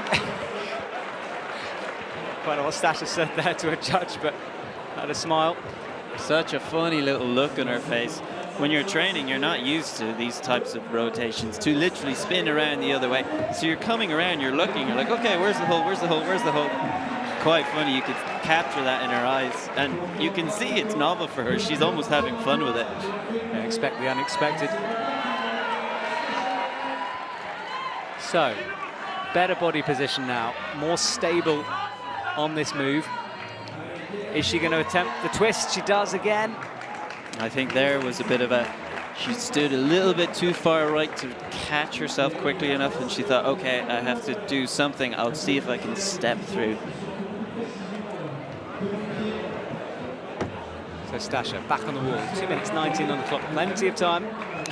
Looking if she can rotate immediately. Now we're really thinking out of the box. And this is what Stasha is good at. She's good at understanding her own body. She's good at understanding moves. There we are. You can see how she's not comfortable on the right foot, how much it's twisting and budging up and down. But she is going to make it work. She's going to stand. And it's so difficult to stand on this foot and just say, okay, I'm going to do it. Scary fall there. Very, very scary. Turning around, you can see she's lost. She's lost. This is not what she's trained for. This is not what climbers normally do. And you have to figure it out here on the spot in front of the crowd in Meiringen. It's not very easy. No, exactly. And with a spin, you sort of lose where you are on the wall. Here we're looking at a palm method. She's tried the toe match method. She doesn't know which way she wants to go yet. Committing to the palm. Not so good on the wrist. Now very uncomfortable with herself because She's not sure which way to go, and she's switching between methods on the fly. It's good if it works, but if it doesn't work, it's not what you want. So Stasha has a minute left. Which method will she choose? We've seen her do it a few now. She's got that injury she received at the beginning taped up on her finger. Had a little tweak there. Look at her feet. Hopefully, we haven't seen her actually had to use any crimping holds yet, so we don't know how bad this finger is. She's very uncomfortable on this move. You can see she doesn't want to turn left. She really wants to go to the right. That's what her training has taught her. And it's an internal fight right now. Twists in with the feet, 18 seconds to go. Will she have one more attempt at this? She has time. Up she goes again. Stasha not one to let things go. Crowd behind her with 10 seconds remaining. Finds the right foot. Will she drop down? Twists in, gets it this time, coming closer, but the clock ticks down to 0. She runs out of time. That's her dad there, and coach clapping, always behind her. Don't know, I'm exhausted. This is an exceptionally intense finals. And now we have the Oriane Berton coming out, and known for trying new things. Let's see if this turnaround comes through her head. I think if it does, she'll be able to make it work. Let's find out. So Oriane takes a deep breath. Hasn't got on the scoreboard yet. The moment sitting down at the bottom of the leaderboard. 58% tops in finals for her, 164 centimeters. Up she comes. Quick to get started. Great work there, standing up on the higher volume. She is shorter, so it's a bit more difficult for her to do it. But she walked up, she found the closer position. Crimps the inside of the wall there. Now, here we are. You can see the different thoughts going through the athlete's brain. What is the solution here? She's feeling around and trying to understand what are the options. Going for a toe match. Not quite enough yet. Now she's committed to the match. Makes it work. Fantastic there. That was amazing. Not sure if you caught it, but she actually opened her left hip at the right second. Otherwise, she would have just careered off the wall. Now on through. Looking very comfortable here, not rushing. She knows she has a lot of time. She's breathing. She knows what to do for this next move. Let's see now, can she execute? Yeah, this is the last tricky part of this boulder. Once she gets the jug, it should be over. High up on the wall with a high right foot. Leaning into the volume, different method from Futaba. Is she gonna find the palm and go back down? She is. Wriggle it onto the hold, now it's a jump. Oriane gets set for this pop, finds it with the left hand, rotating out, but not quite as much as Andrea Kumin, and up she goes onto that final hold. Oriane Berton gets a top in tonight's finals. Big smile there, she's very happy with that one. And there we go. She did the climb that we all said was out of the box, and she figured out a way. Exactly. Not the out of the box way, but she did make it work. So jumping up into third position. From last to third, good work from Oriane with one boulder to go. Let's watch that again. This was this pop out with the left. We didn't see the full rotation we saw before, but enough in the air, look at that. She is actually one of the smaller athletes. This is a big jump from her. Andrea, who is a bit taller, she jumped higher. She was in such an intense place, and she actually jumped over where she needed to be, and then this created this big force upwards, and then it just carried on left as she held a human flag. Oriane didn't jump as high, caught the hold, ended up creating the downward force that allowed her to stop spinning and continue on to the top. So Natalia Grossman out on stage. What can she do with this boulder? Nice to see lots of tops. And Natalia will be looking to cement her position. Very casual on these first volumes. They are not at a good angle, but she just commits, stands very happy, going for the toe match. Let's see now the thoughts in her head. trying to find somewhere to position the shoulders. Decides against the toe match. Now we're going down. So hard to keep the hips into the wall right now. Makes it work though. Very, very impressive. But now we've got the same toe match, a bit easier. Makes it work. Natalia Grossman setting up for the final section of this boulder. Such balance there, that left foot high up on the wall. And now comes into this side pull. Fingers dancing across, gets a palm on. Now needs to match, looks upwards at the jug. She will need a big jump. It's going to be a long way for her as well. Yep. Another moment to rest, finding every opportunity. Little fight there with the volume just to get that shoulder in. A little bit more how she wanted. Ready for the jump. Not a bother for Natalia Grossman. Now sticks it and it should be over. Needs the match, gets it. Easy work for Natalia. With 2.5 minutes left on the clock, she'll remain up on that top spot of the podium until Janja comes out to join us. So Natalia exits, taking a towel with her. A towel just used to make sure her feet aren't dusty and dirty before she pulls onto the wall. Okay, so let's clap from the crowd as she leaves on the right. I really liked how she came across onto this volume like that. To make this work, you have to keep your hips into the wall the whole time. And the scary part is, if you don't catch the volume, you are still going straight into it because your hips are against the wall. Yeah, you're face planting, aren't you, at that point? Yeah, Not everyone good. else has like an instinct of safety. Okay, I'm falling across. I'm going to make sure that I'm not going to hit the volume. Natalia forgoes that and makes sure she doesn't fall off the boulder. Now, Janja has a move named after her, that Janja flick, as she compensates for momentum. Will she utilise it here? A spin move, very Janja, always working out different methods, different ways to get through the boulder. She's certainly thinking about some kind of a spin here. She's going fast. Slow in now. Now looks like she's going to drop, which she does. Very similar to Natalia. Left foot not quite as high up. Oh, that dual texture wood surface. Thought about stepping on it. Not a great idea. Not a great idea. She's going to make the foot match. She did bring the foot in, but realized it's a dangerous pounce to the next hold. So better to match the foot and now come up in a more static way to this hold. Janja's so experienced. She's not going to be risking it unnecessarily at this stage. There should be a flash for her now. And now into the pan. Let's see her jump up to the Gaston. This will be Janja's bread and butter. Oh, and it is, but she has to fight the momentum. Almost dropped it there. Came all the way around. Matches. Wow. Great jump from Janja. The display of power right there.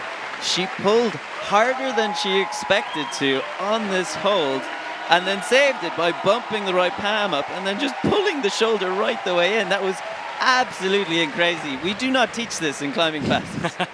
There are levels to this game, and Janja had to engage a second gear there. She was cruising up to that point. Let's watch that again. That high left foot up brings it through. Up she goes, There and this we is are. the big twisting move. Knee in to save it, gets the other palm. Wow. Awesome to see, Janja. But that left arm pulling all the way in. She thought, I'm just going to pull really hard in this. Fantastic there. Well, that was it. That shoulder looking out. I don't think she expected to have to work that hard on that move. You can tell she's got pretty strong shoulders. That'll have been through the works. Physiotherapists are cringing all over the world. So Janja gets it done, and she stays at the top. 3 tops out of 3 for Janja in just 4 attempts. What a performance from her. Natalia Grossman, she had a top on that women's 3. Stays in second, and Andrea Kumin pulled something incredible out of the bag.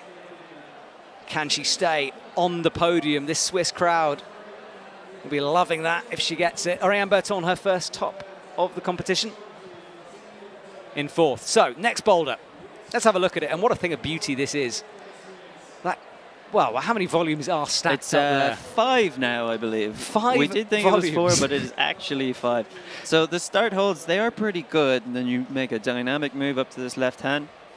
And then somewhat of a static campus into the next. Then big dyno towards the zone. And then the top is no giveaway either, into some small crimps and a massive shoulder lock to finish. Nice to see things getting crimpy. And that's how we're going to finish off tonight's competition. Yeah, this boulder is a work of art. So Futaba Ito will be the first to pit her wits against this. Turns to the crowd, waits for the signal. The clock is running. Futaba Ito has 4 minutes left of her 2022 Meiringen World Cup. So Danan, we're going to talk a lot about momentum in this boulder because that's what you have to generate for this move, this jump to the right. Yep, so here we are. She makes a strong campus, but now she needs to initiate a swing. She wants to swing her hips left, right, and left. On the left, you match the hold and jump to the next. You need to get your foot on this massive 5 volume stacked up. Find a bad hold and try stick it or bump to the next purple jug further along. Now we asked the route setters, is this not a downwards dyno? Because downwards dyno is not allowed in competitions. They told us, nope, it's a sideways dyno. It is a sideways dyno. Apparently the feet are at a similar angle, a similar height as you come across onto the holds.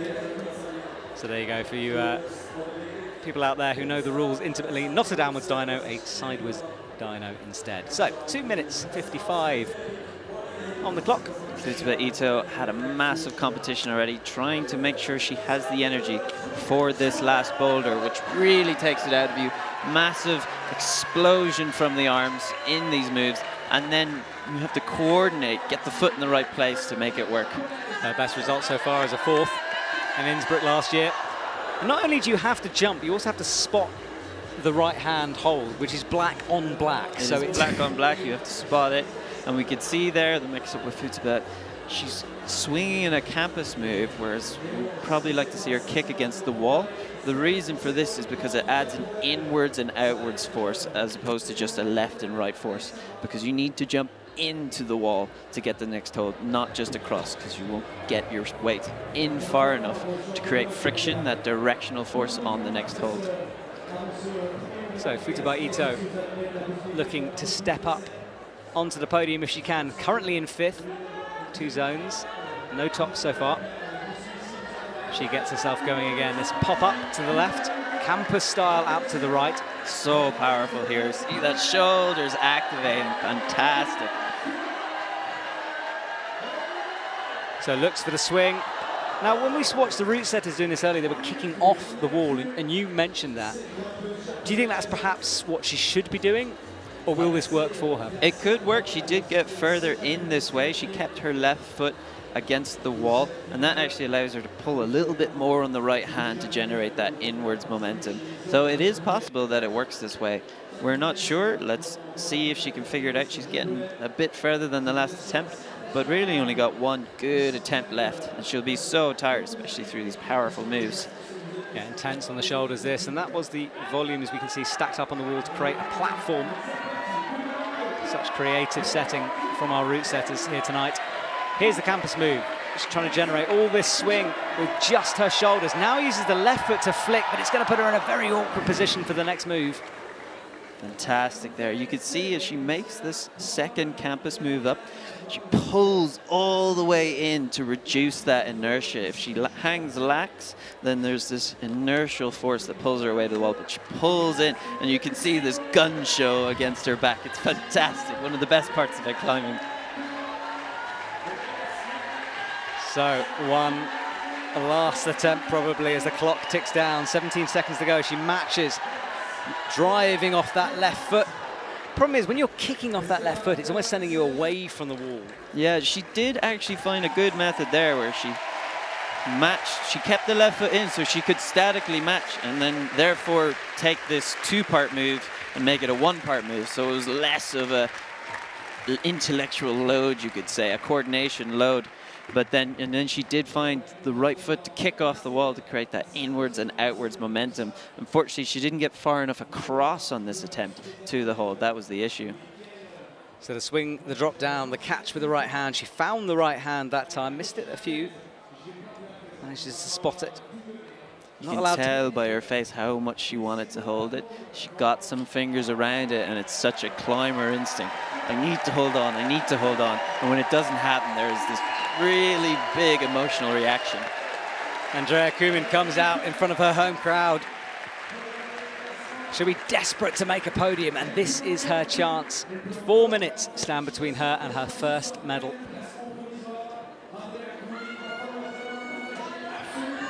Wonderful scenes here in Switzerland. The crowd is getting involved. There she goes, she's third at the moment. Sticks this.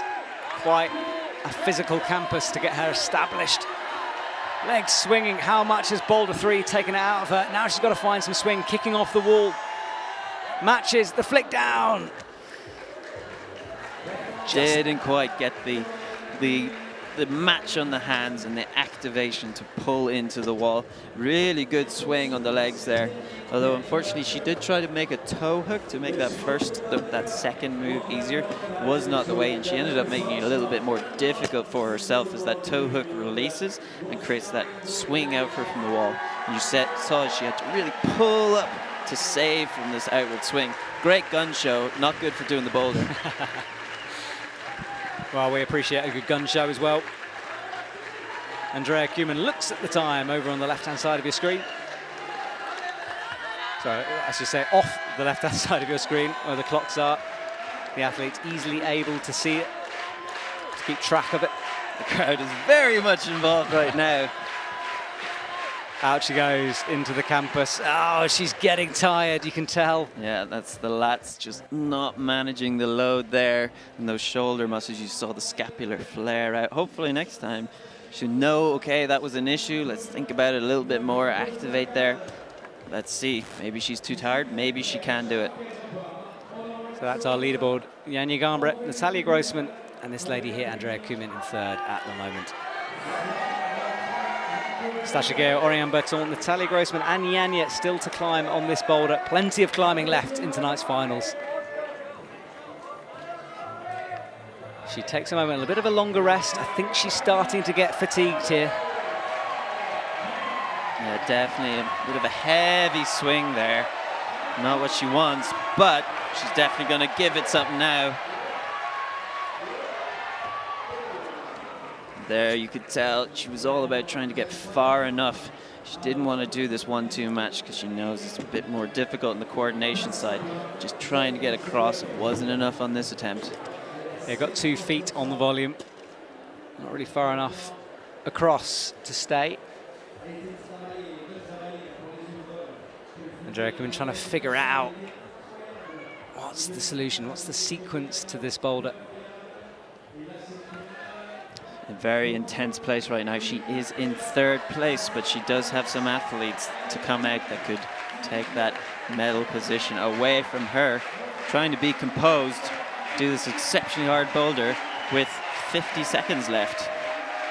Will the pressure tell for Andrea Kuhlmann? She goes again, 46 seconds. She's biding her attempts, allowing her body to recover. Looking better now, swinging out. Looking better now. Oh, what a big fall as we say that. Oh, great attempt there from Andrea. She drove that momentum with the hips. Unfortunately, the arms weren't quick enough to react. And then she swung under herself because she didn't get this pull from the arms. She's going to give it one more go, though. Why not? Last boulder, last day. Exactly. You can rest tomorrow. Who needs skin? Andrea Kuhlmann, 15 seconds to go. Can she pull out some magic here? The Swiss crowd behind her starts to generate that swing.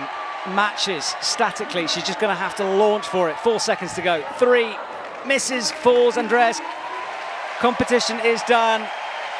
And she leaves it in the hands of the other athletes, but she's done all she can do. This is going to be very exciting to see what athletes make of this boulder. It is very high-level coordination, technical move with ample amount of power, as we can see as the campus through the start. Well, this is a replay of her attempt, that match. Driving off the left foot, using the right to kick, dropping down. And another quite scary move.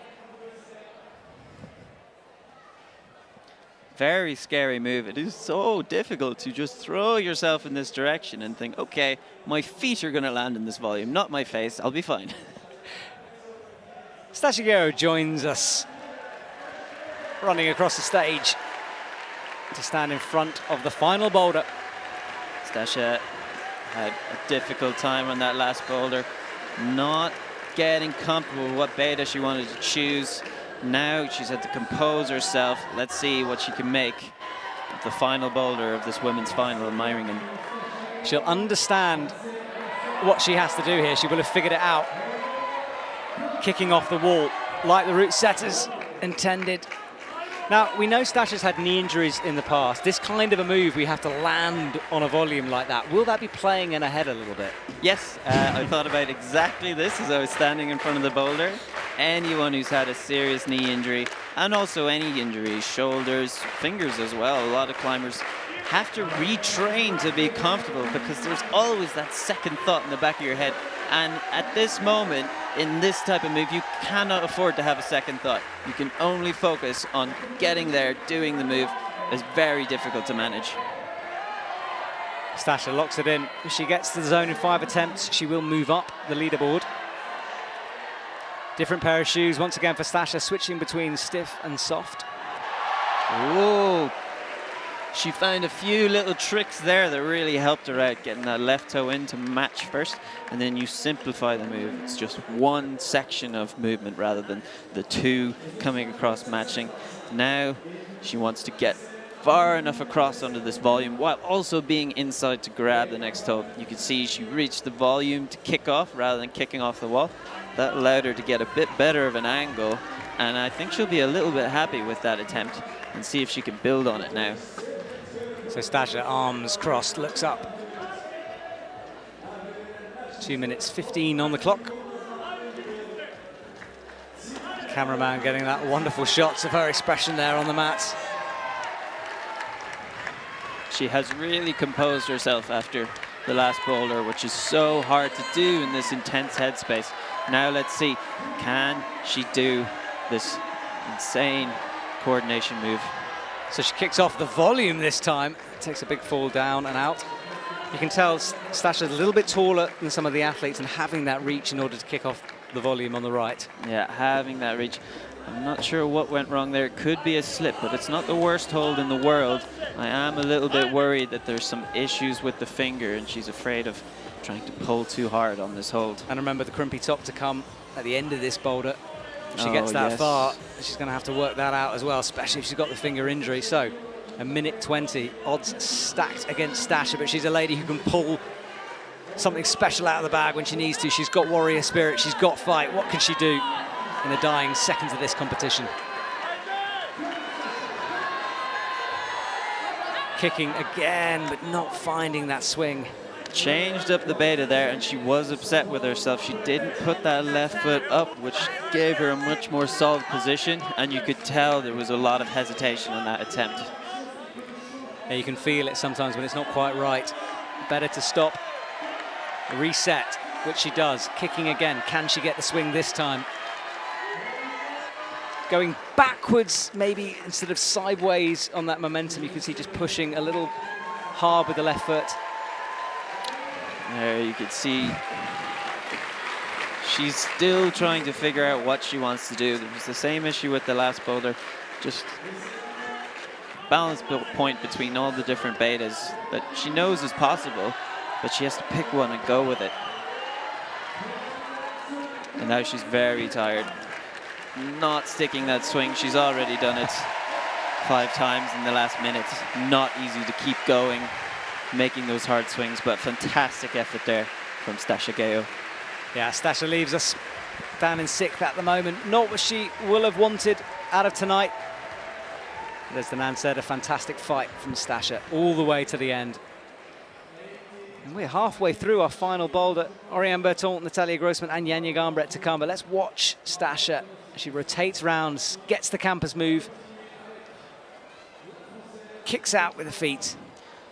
And that's that scary jump to the right that all the athletes have had to face so far, and a smile on Stasha's face. Yeah, that was her last attempt, and she knew this is the best I could do. Let's not be too intense. Let's not beat myself too up about it. Let's rest, recover, learn, improve. So Oriane Berton joins us for the final time here tonight. She turns, throws down that towel used to clean her feet, takes a moment to chalk up, remember the move, because it's been a while, remember, since these athletes saw these routes. They had 2 minutes observation time on it earlier, but it was a while ago now, over an hour. I'm excited to see what Oriane makes of this. Oh, the toe hook there. Very nice there. Big swing, but sticks it okay. Oriane needing the zone for the bronze medal. Doesn't quite match on the hold to go there. Oriane Berton, fantastic at using her momentum and managing it, but she is one of the smaller athletes, and this is just essentially a bigger jump for her. Oriane close to a podium. She's got 3 minutes, just over, to make it happen. She'll want that zone. She'd love a top. And that is our hot seat there. The athletes who have already competed get to watch their fellow competitors. Definitely discussing the boulders. There's probably a few route setters' names thrown around there. Oh, to be a fly on a wall. Oriane now really taking a moment to compose herself. She knows there's a lot to go on. You need a clear head to go through these movements. Gets that toe hook again, unique to her, the way she's read that sequence. But I'm not sure it's necessarily helping her, because the problem is getting that toe in, you then have to release it. Exactly. Might the be causing her more release difficulties. creates this momentum of swinging back.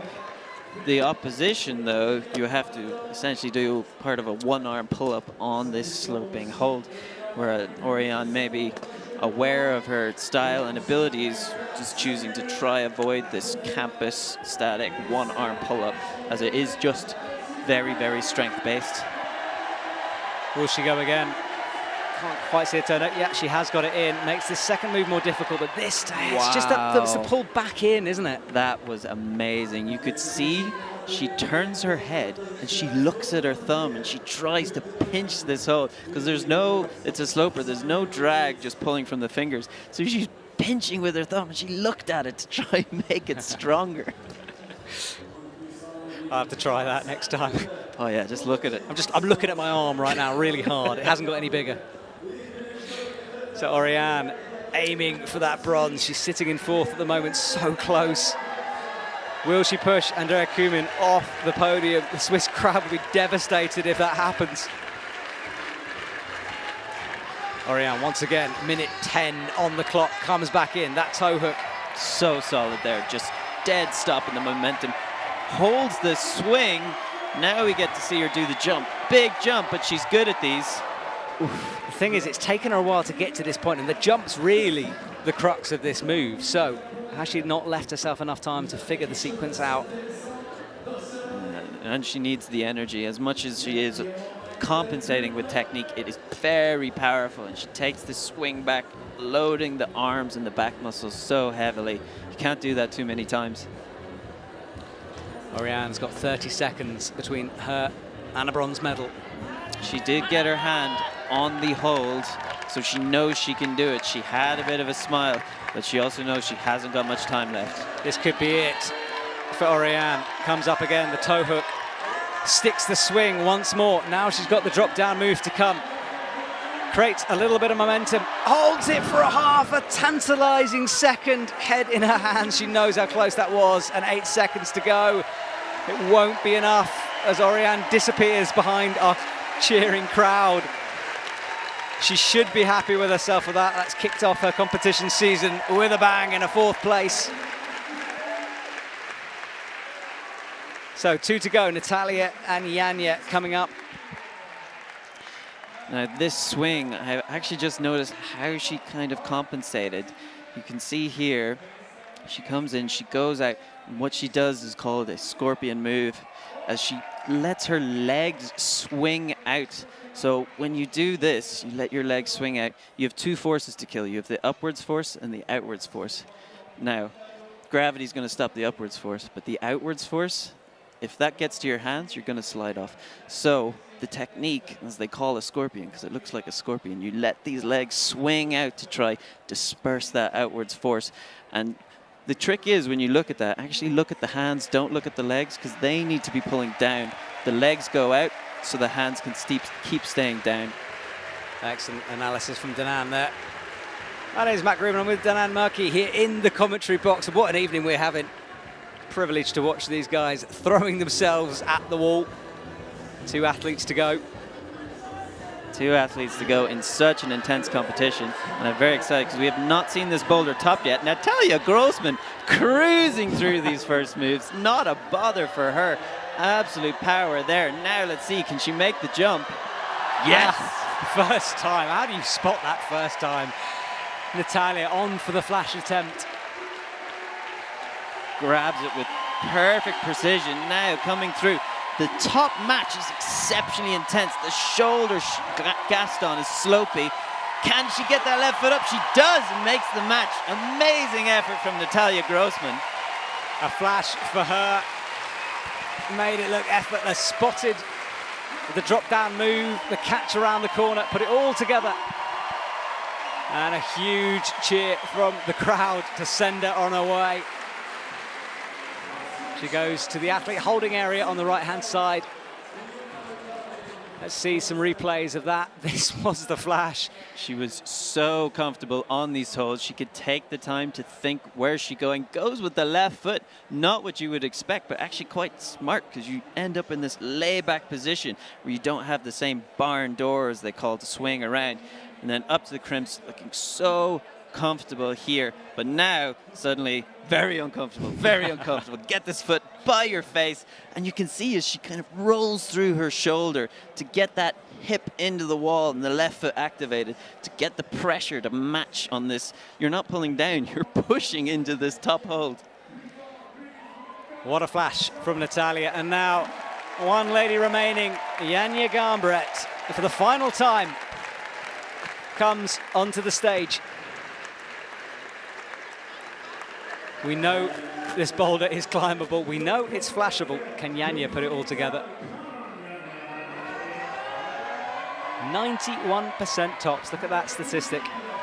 Look at that left arm there. It did not have a bother. It was holding every point. Now for the swing. Cruising it, stepping through, not a bother. Janja takes a second to slow down. You're not running anymore. You've got to be static for this finish. Well, this is a victory lap for her. And she's going to finish things off in style. Matches the top. Her first gold medal of the season. Janja Garnbret, 4 out of 4. Wipes a tear from her eye. Wonderful to see that emotion from her. Amazing. After being so dominant, she still has passion like that for the sport. That meant a lot to her, you can tell. Waves to the crowd. Oh, wow. She is very excited, very much on her way. Janja Garnbret continues pure dominance in the women's climbing world. What a finals we witnessed tonight. So Janja Garnbret and Natalia Grossman take the top spots of the podium. Ariane just discussing what could have been, what was nearly. Andrea Kumin as well.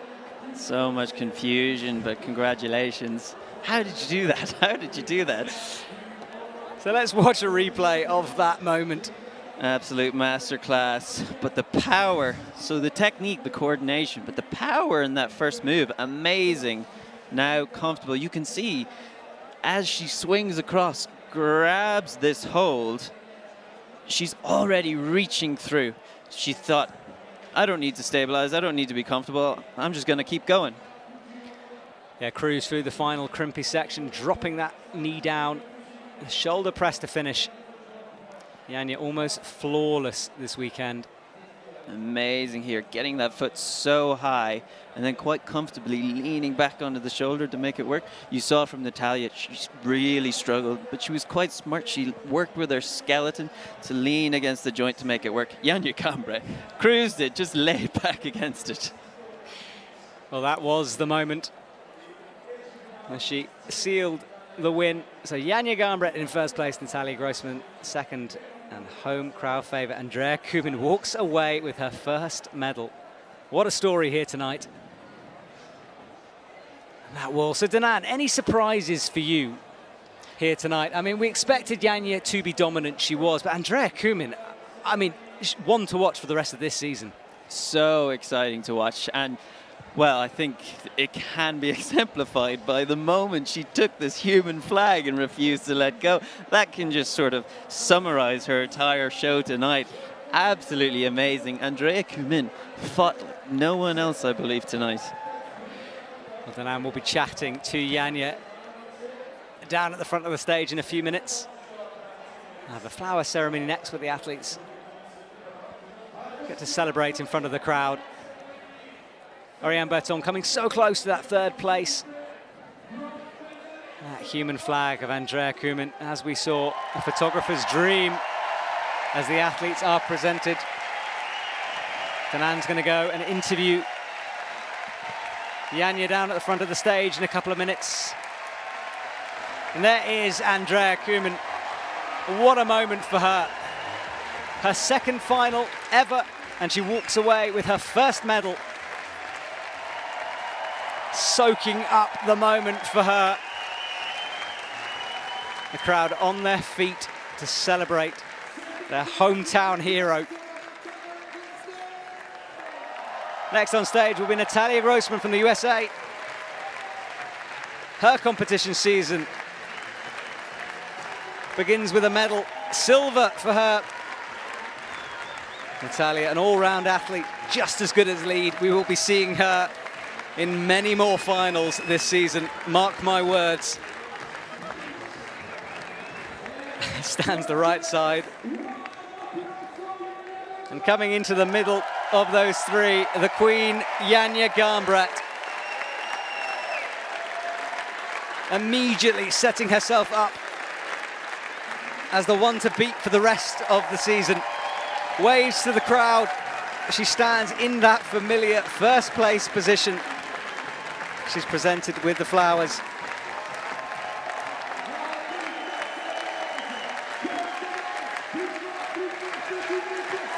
Breathing deeply on that stage as the crowd celebrate wildly. They know what they've witnessed here tonight. And wonderful for us to see such a performance. That was the women's final. We'll have the men's final tonight. Sorry, tomorrow night. What a podium. Andrea Kumin, Natalia Grossman and Janja Garnbret are our top three women here in Meiringen. Link arms. They are competitors, but they are friends. One of the things that makes our sport so wonderful to watch. And Janja throws the flower out to the audience. In fact, they all do. Someone lucky down there. He's got their hands on the winner's flowers. Look at that packed crowd, a sea of faces. In a couple of minutes, we will be speaking to Janja down on the floor.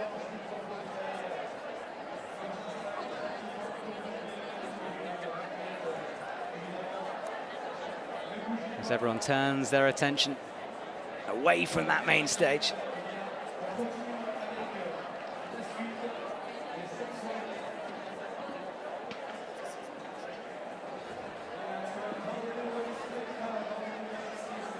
So let's watch a replay of Janja. This is women's 4. One arming herself up powerfully into that position. And she swings down to fly towards the right and then push up onto the crimps. Dropping that knee down, working her way through the sequences cleanly. There's never really a hesitation once she got that dyno locked in. Just needed to put it all together, finish it off cleanly, no mistakes. And she's so good at that. Janja rarely shows emotion, but when she does, you realize what this whole mad circus means to her. Sometimes it's easy to think of Janja as some kind of a climbing machine, a robot, but she cares so, so much. You can see our organizers there building the podium up on the stage, carrying the wood in. We've had our flower ceremony, but the proper podium and the national anthems will come soon.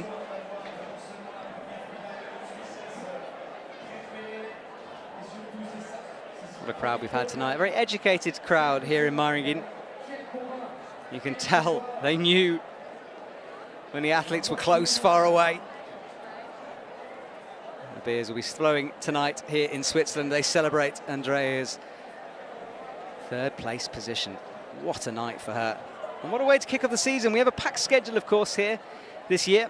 Off to South Korea next, after Switzerland for more Boulder action, before we head over to the USA, Salt Lake City, for back-to-back World Cups. I'm sure, like me, you will be missing the competition circuit. It's nice to be broadcasting to so many people watching around the world. If you're new to climbing, well, welcome to our sport. Hopefully this has given you inspiration to go out, try it yourself. There are climbing walls all over the place now as we look at the leaderboard. The top 6, Stachigo in 6th position. Struggled a little bit, might have had a finger tweak early on. Futaba Ito in 5th. Oriane Berton came so close to Andrea Kumin's 3rd place finish, but Andrea held it all together to receive the bronze. Natalia Grossman in silver medal, 3 tops, 1 zone for her, but Janja Garnbret going 1 better with 4 tops in just 5 attempts. That's what makes her such a dominant performer, how clean she is in the tops.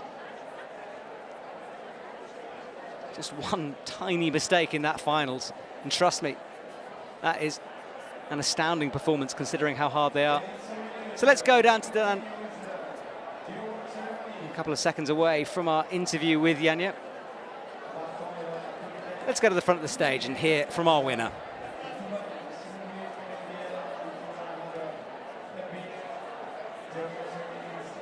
Janja Garnbret, Olympic gold medalist, such a dominant presence in the World Cups already, but we saw you finish in Meiringen tonight and you still had an emotion. What did it mean to you to finish first tonight in this competition? Today's win was a privilege. It means a lot to me because it's not very obvious that you win every competition, because every competition is a story for itself. So if you won everything last year, it doesn't mean you can in the next year. So every win means a lot to me, and yeah, that's why I was so emotional.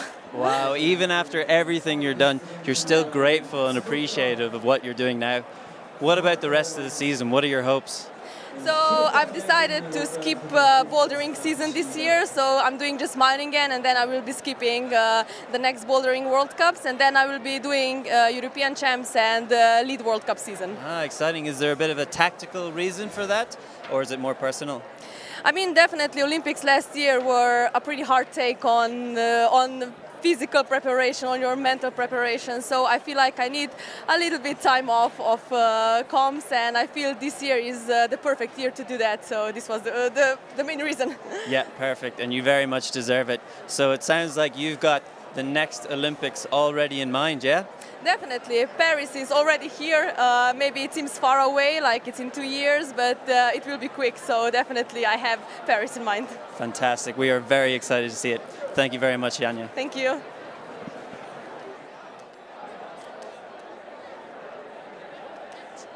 Taking her first win of the season, but she will be pulling back from Boulder competitions, concentrating more on the lead, giving herself a break, but that is our results. Janja Garnbret, first position with 4 tops. Natalia Grossman in 2nd, 3 tops, 1 zone for her. Andrea Kumin topping out Boulder 3, managing a zone on Boulder 2, and that was enough for a 3rd place and a bronze medal. Oriane Berton, same score in terms of tops and zones. Count back, meaning she got down to 4th. Futaba Ito in 5th with 2 zones, and then Stachigo, 1 zone in 6th position for her. Great to make a finals. That is our top 6, the finishing positions. Danan, you heard it from Janja, stopping bouldering after this for a little bit, but you could see the emotion in her eyes there. That meant a lot to her. That really, really meant a lot to her. Amazing, because she is so dominant, but as we said before, it shows that she has such a true passion for this sport and this competition. But also quite exciting to see how she's looking, how far in the future she's looking, and how much she's preparing, getting ready for that already, because she's going to step it up. She intends to dominate, and she intends to show us more than we've ever seen. Exactly, climbing back in the Olympics for 2024 and 2028. So a bright future for our sport. Things are changing a little bit.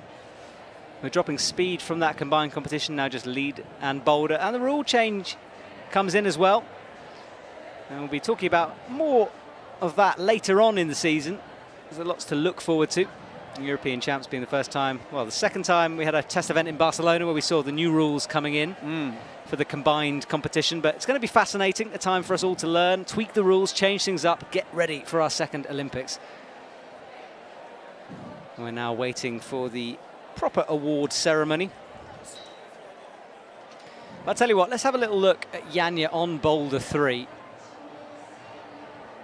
Because this was spectacular from her. This was the moment she really put a stamp on the competition. You could see there, like this first macro she stands on, it's not good. But look at the composure in her eyes. So composed, so focused. She knows she has to jump across, and now committing to this path, which is so committing. And it's scary, you're falling face down towards a volume. Like, that's an unnatural place to be. It's very unnatural, and all the while forcing yourself to not get out of the way. Very difficult, but shows like a true climber spirit. Maybe it's an instinct. I definitely don't have it. Yeah, me neither. I think I'd be flinching away from that wall. I wouldn't want to fall down towards it. And this was the end of it. 3 fingers on, matched. And we knew that the hard bit was done, but you have to keep it together. It's out of balance, palming down to stop that swing. And then the huge jug, probably one of the biggest holds I've actually seen on a finals problem. But you needed it because look at that shoulder action. She went a little bit far, a little bit off axis. So the knee came up, she put the knee on, but then the knee slipped. She puts the palm on just in time. But the absolute intense forces through that shoulder at that moment is pretty terrifying, but she didn't have a bother with it. She's still smiling. Absolutely. And we heard her chat about the kind of physical toll that training to this level can take. It's good almost to hear that she's stepping back a little bit, because we wouldn't want to see Janja burnt out, would we? No, we don't want to see anyone burnt out. And this is something I feel is quite special about climbing. It's not a sport that you do, it's a sport that you are. That's incredibly badly put, but it's a lifestyle sport. You live it, don't you? You have to put everything into it. It's quite funny. People have done studies, and they talk about football or tennis, and people will say, oh yeah, I play football, I play tennis. And they ask them, oh, the answer is, I am a climber. They don't say, I do climbing. They say, I am a climber. People dedicate everything in their life to this sport. And so the level is, I believe, very, very high. But on the other hand, it does take a big toll, because essentially it is your whole life. Well, I don't want to talk too much about the future. We're still enjoying this moment. But with Janja gone, it also perhaps allows the other athletes just a bit of a psychological break as well. They know coming into this competition that it's kind of blown wide open, that Janja might not just be the dominant force she is. She won't be there. But let's watch someone who might compete for that top place in future competitions, Natalia Grossman. Here she is on women's number 2. And this was a tricky sequence, this first move. Yep, just so hard to get yourself far across enough for this to work. Natalia didn't really have a bother with it. And this is the modern style of climbing that you really have to train into. A lot of the older athletes haven't got this, say, education. And they will talk about it, like Adam Ondra talks about it a lot, how he had to learn the new style.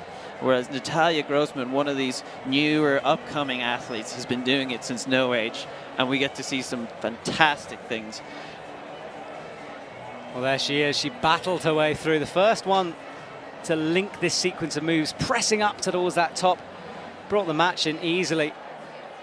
Fantastic. There was really a lot of fight in her right arm there. She had the arm locked out, but she was actually really trying to extend the arm backwards to push her face into the wall. It looked quite difficult. Well, there are the trophies and the medals awaiting the athletes. We have a slight pause here while the podium is prepared. National anthems will follow. Love those trophies. I want a bit of rock on my mantelpiece. Yeah, quite nice. I want to know where this is. It just from outside? I don't think we can get our hands on one, sadly. I don't.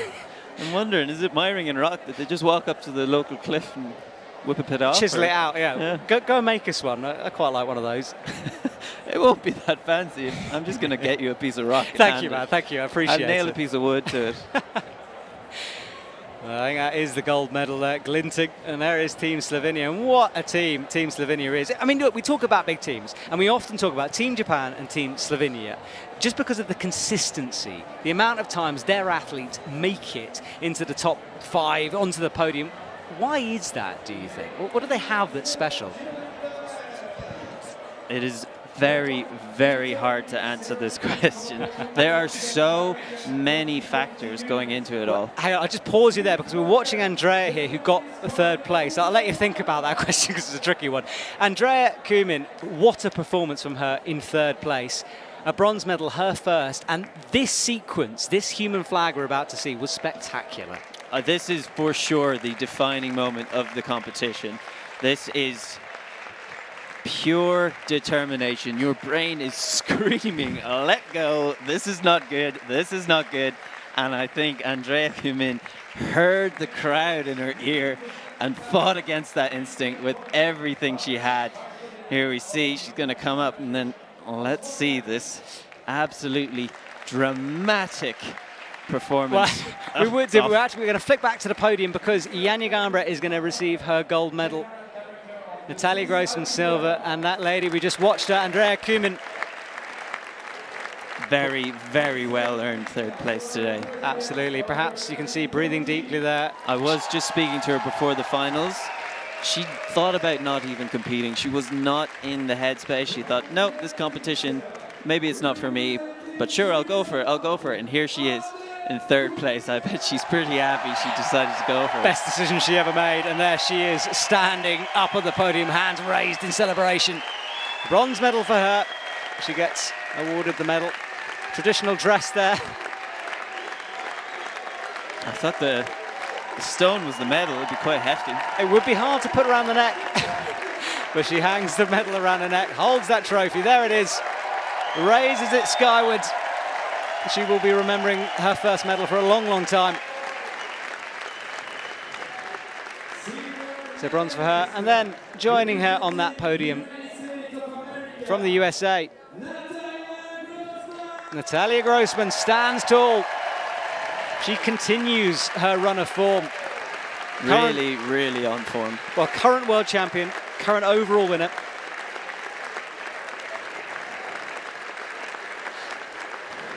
Now 2nd place at the Meiringen World Cup. But, having just heard from Janja, the field is wide open for the following competitions. Exactly. Can Natalia take advantage? How many wins can she get this season? It's all to play for. We have 8 scheduled Boulder World Cups this year, a couple currently postponed, so we're waiting for that. That is an exciting schedule, and here she is. Janja Garnbret stands tall once again. Another gold for her. And if this is going to be one of the only Boulder competitions she takes part in this year, what a way. What a way. To finish things off. And amazing to hear how she speaks about it. She does not take this for granted. She is still grateful to be winning these medals. And we throw her name around like nobody's business. Oh, Janja, she's fine, she'll cruise it. That's not what's going on in her head. This really means a lot to her. Absolutely, she works for everything. So we stop now and pause where we hear the national anthem of Slovenia.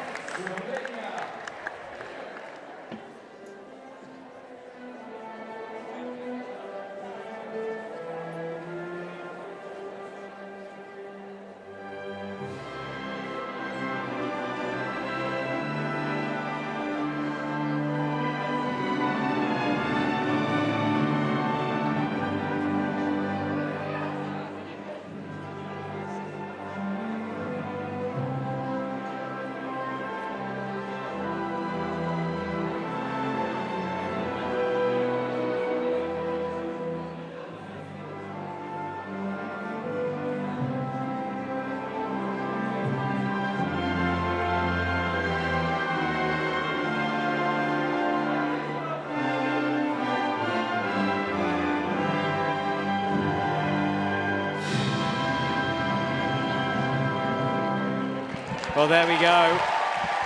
Janja is crowned the winner here, Meiringen, and we're about to see another podium in a couple of minutes because we've been chatting about the overall winner, which wasn't presented last year because of the cancelled competitions. South Korea pulled at the last minute last year. So Natalia Grossman.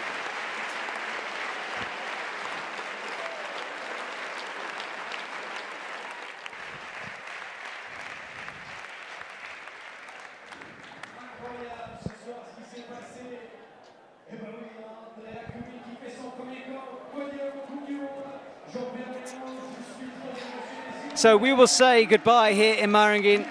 Natalia will be presented with the medal off screen. Thank you so much, Danan. Thank you for joining me here this evening. What a competition. We'll remember that for a while. Thank you so much for having me, Matt. Yeah, super intense. Both of us here on the edges of our seats, just trying to make it through. Awesome. Well, Janja is our gold medalist. Natalia in second with a silver.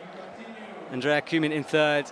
We'll be back tomorrow for the men's semi-finals and finals. Have a wonderful evening, everyone. Thank you very much and good night.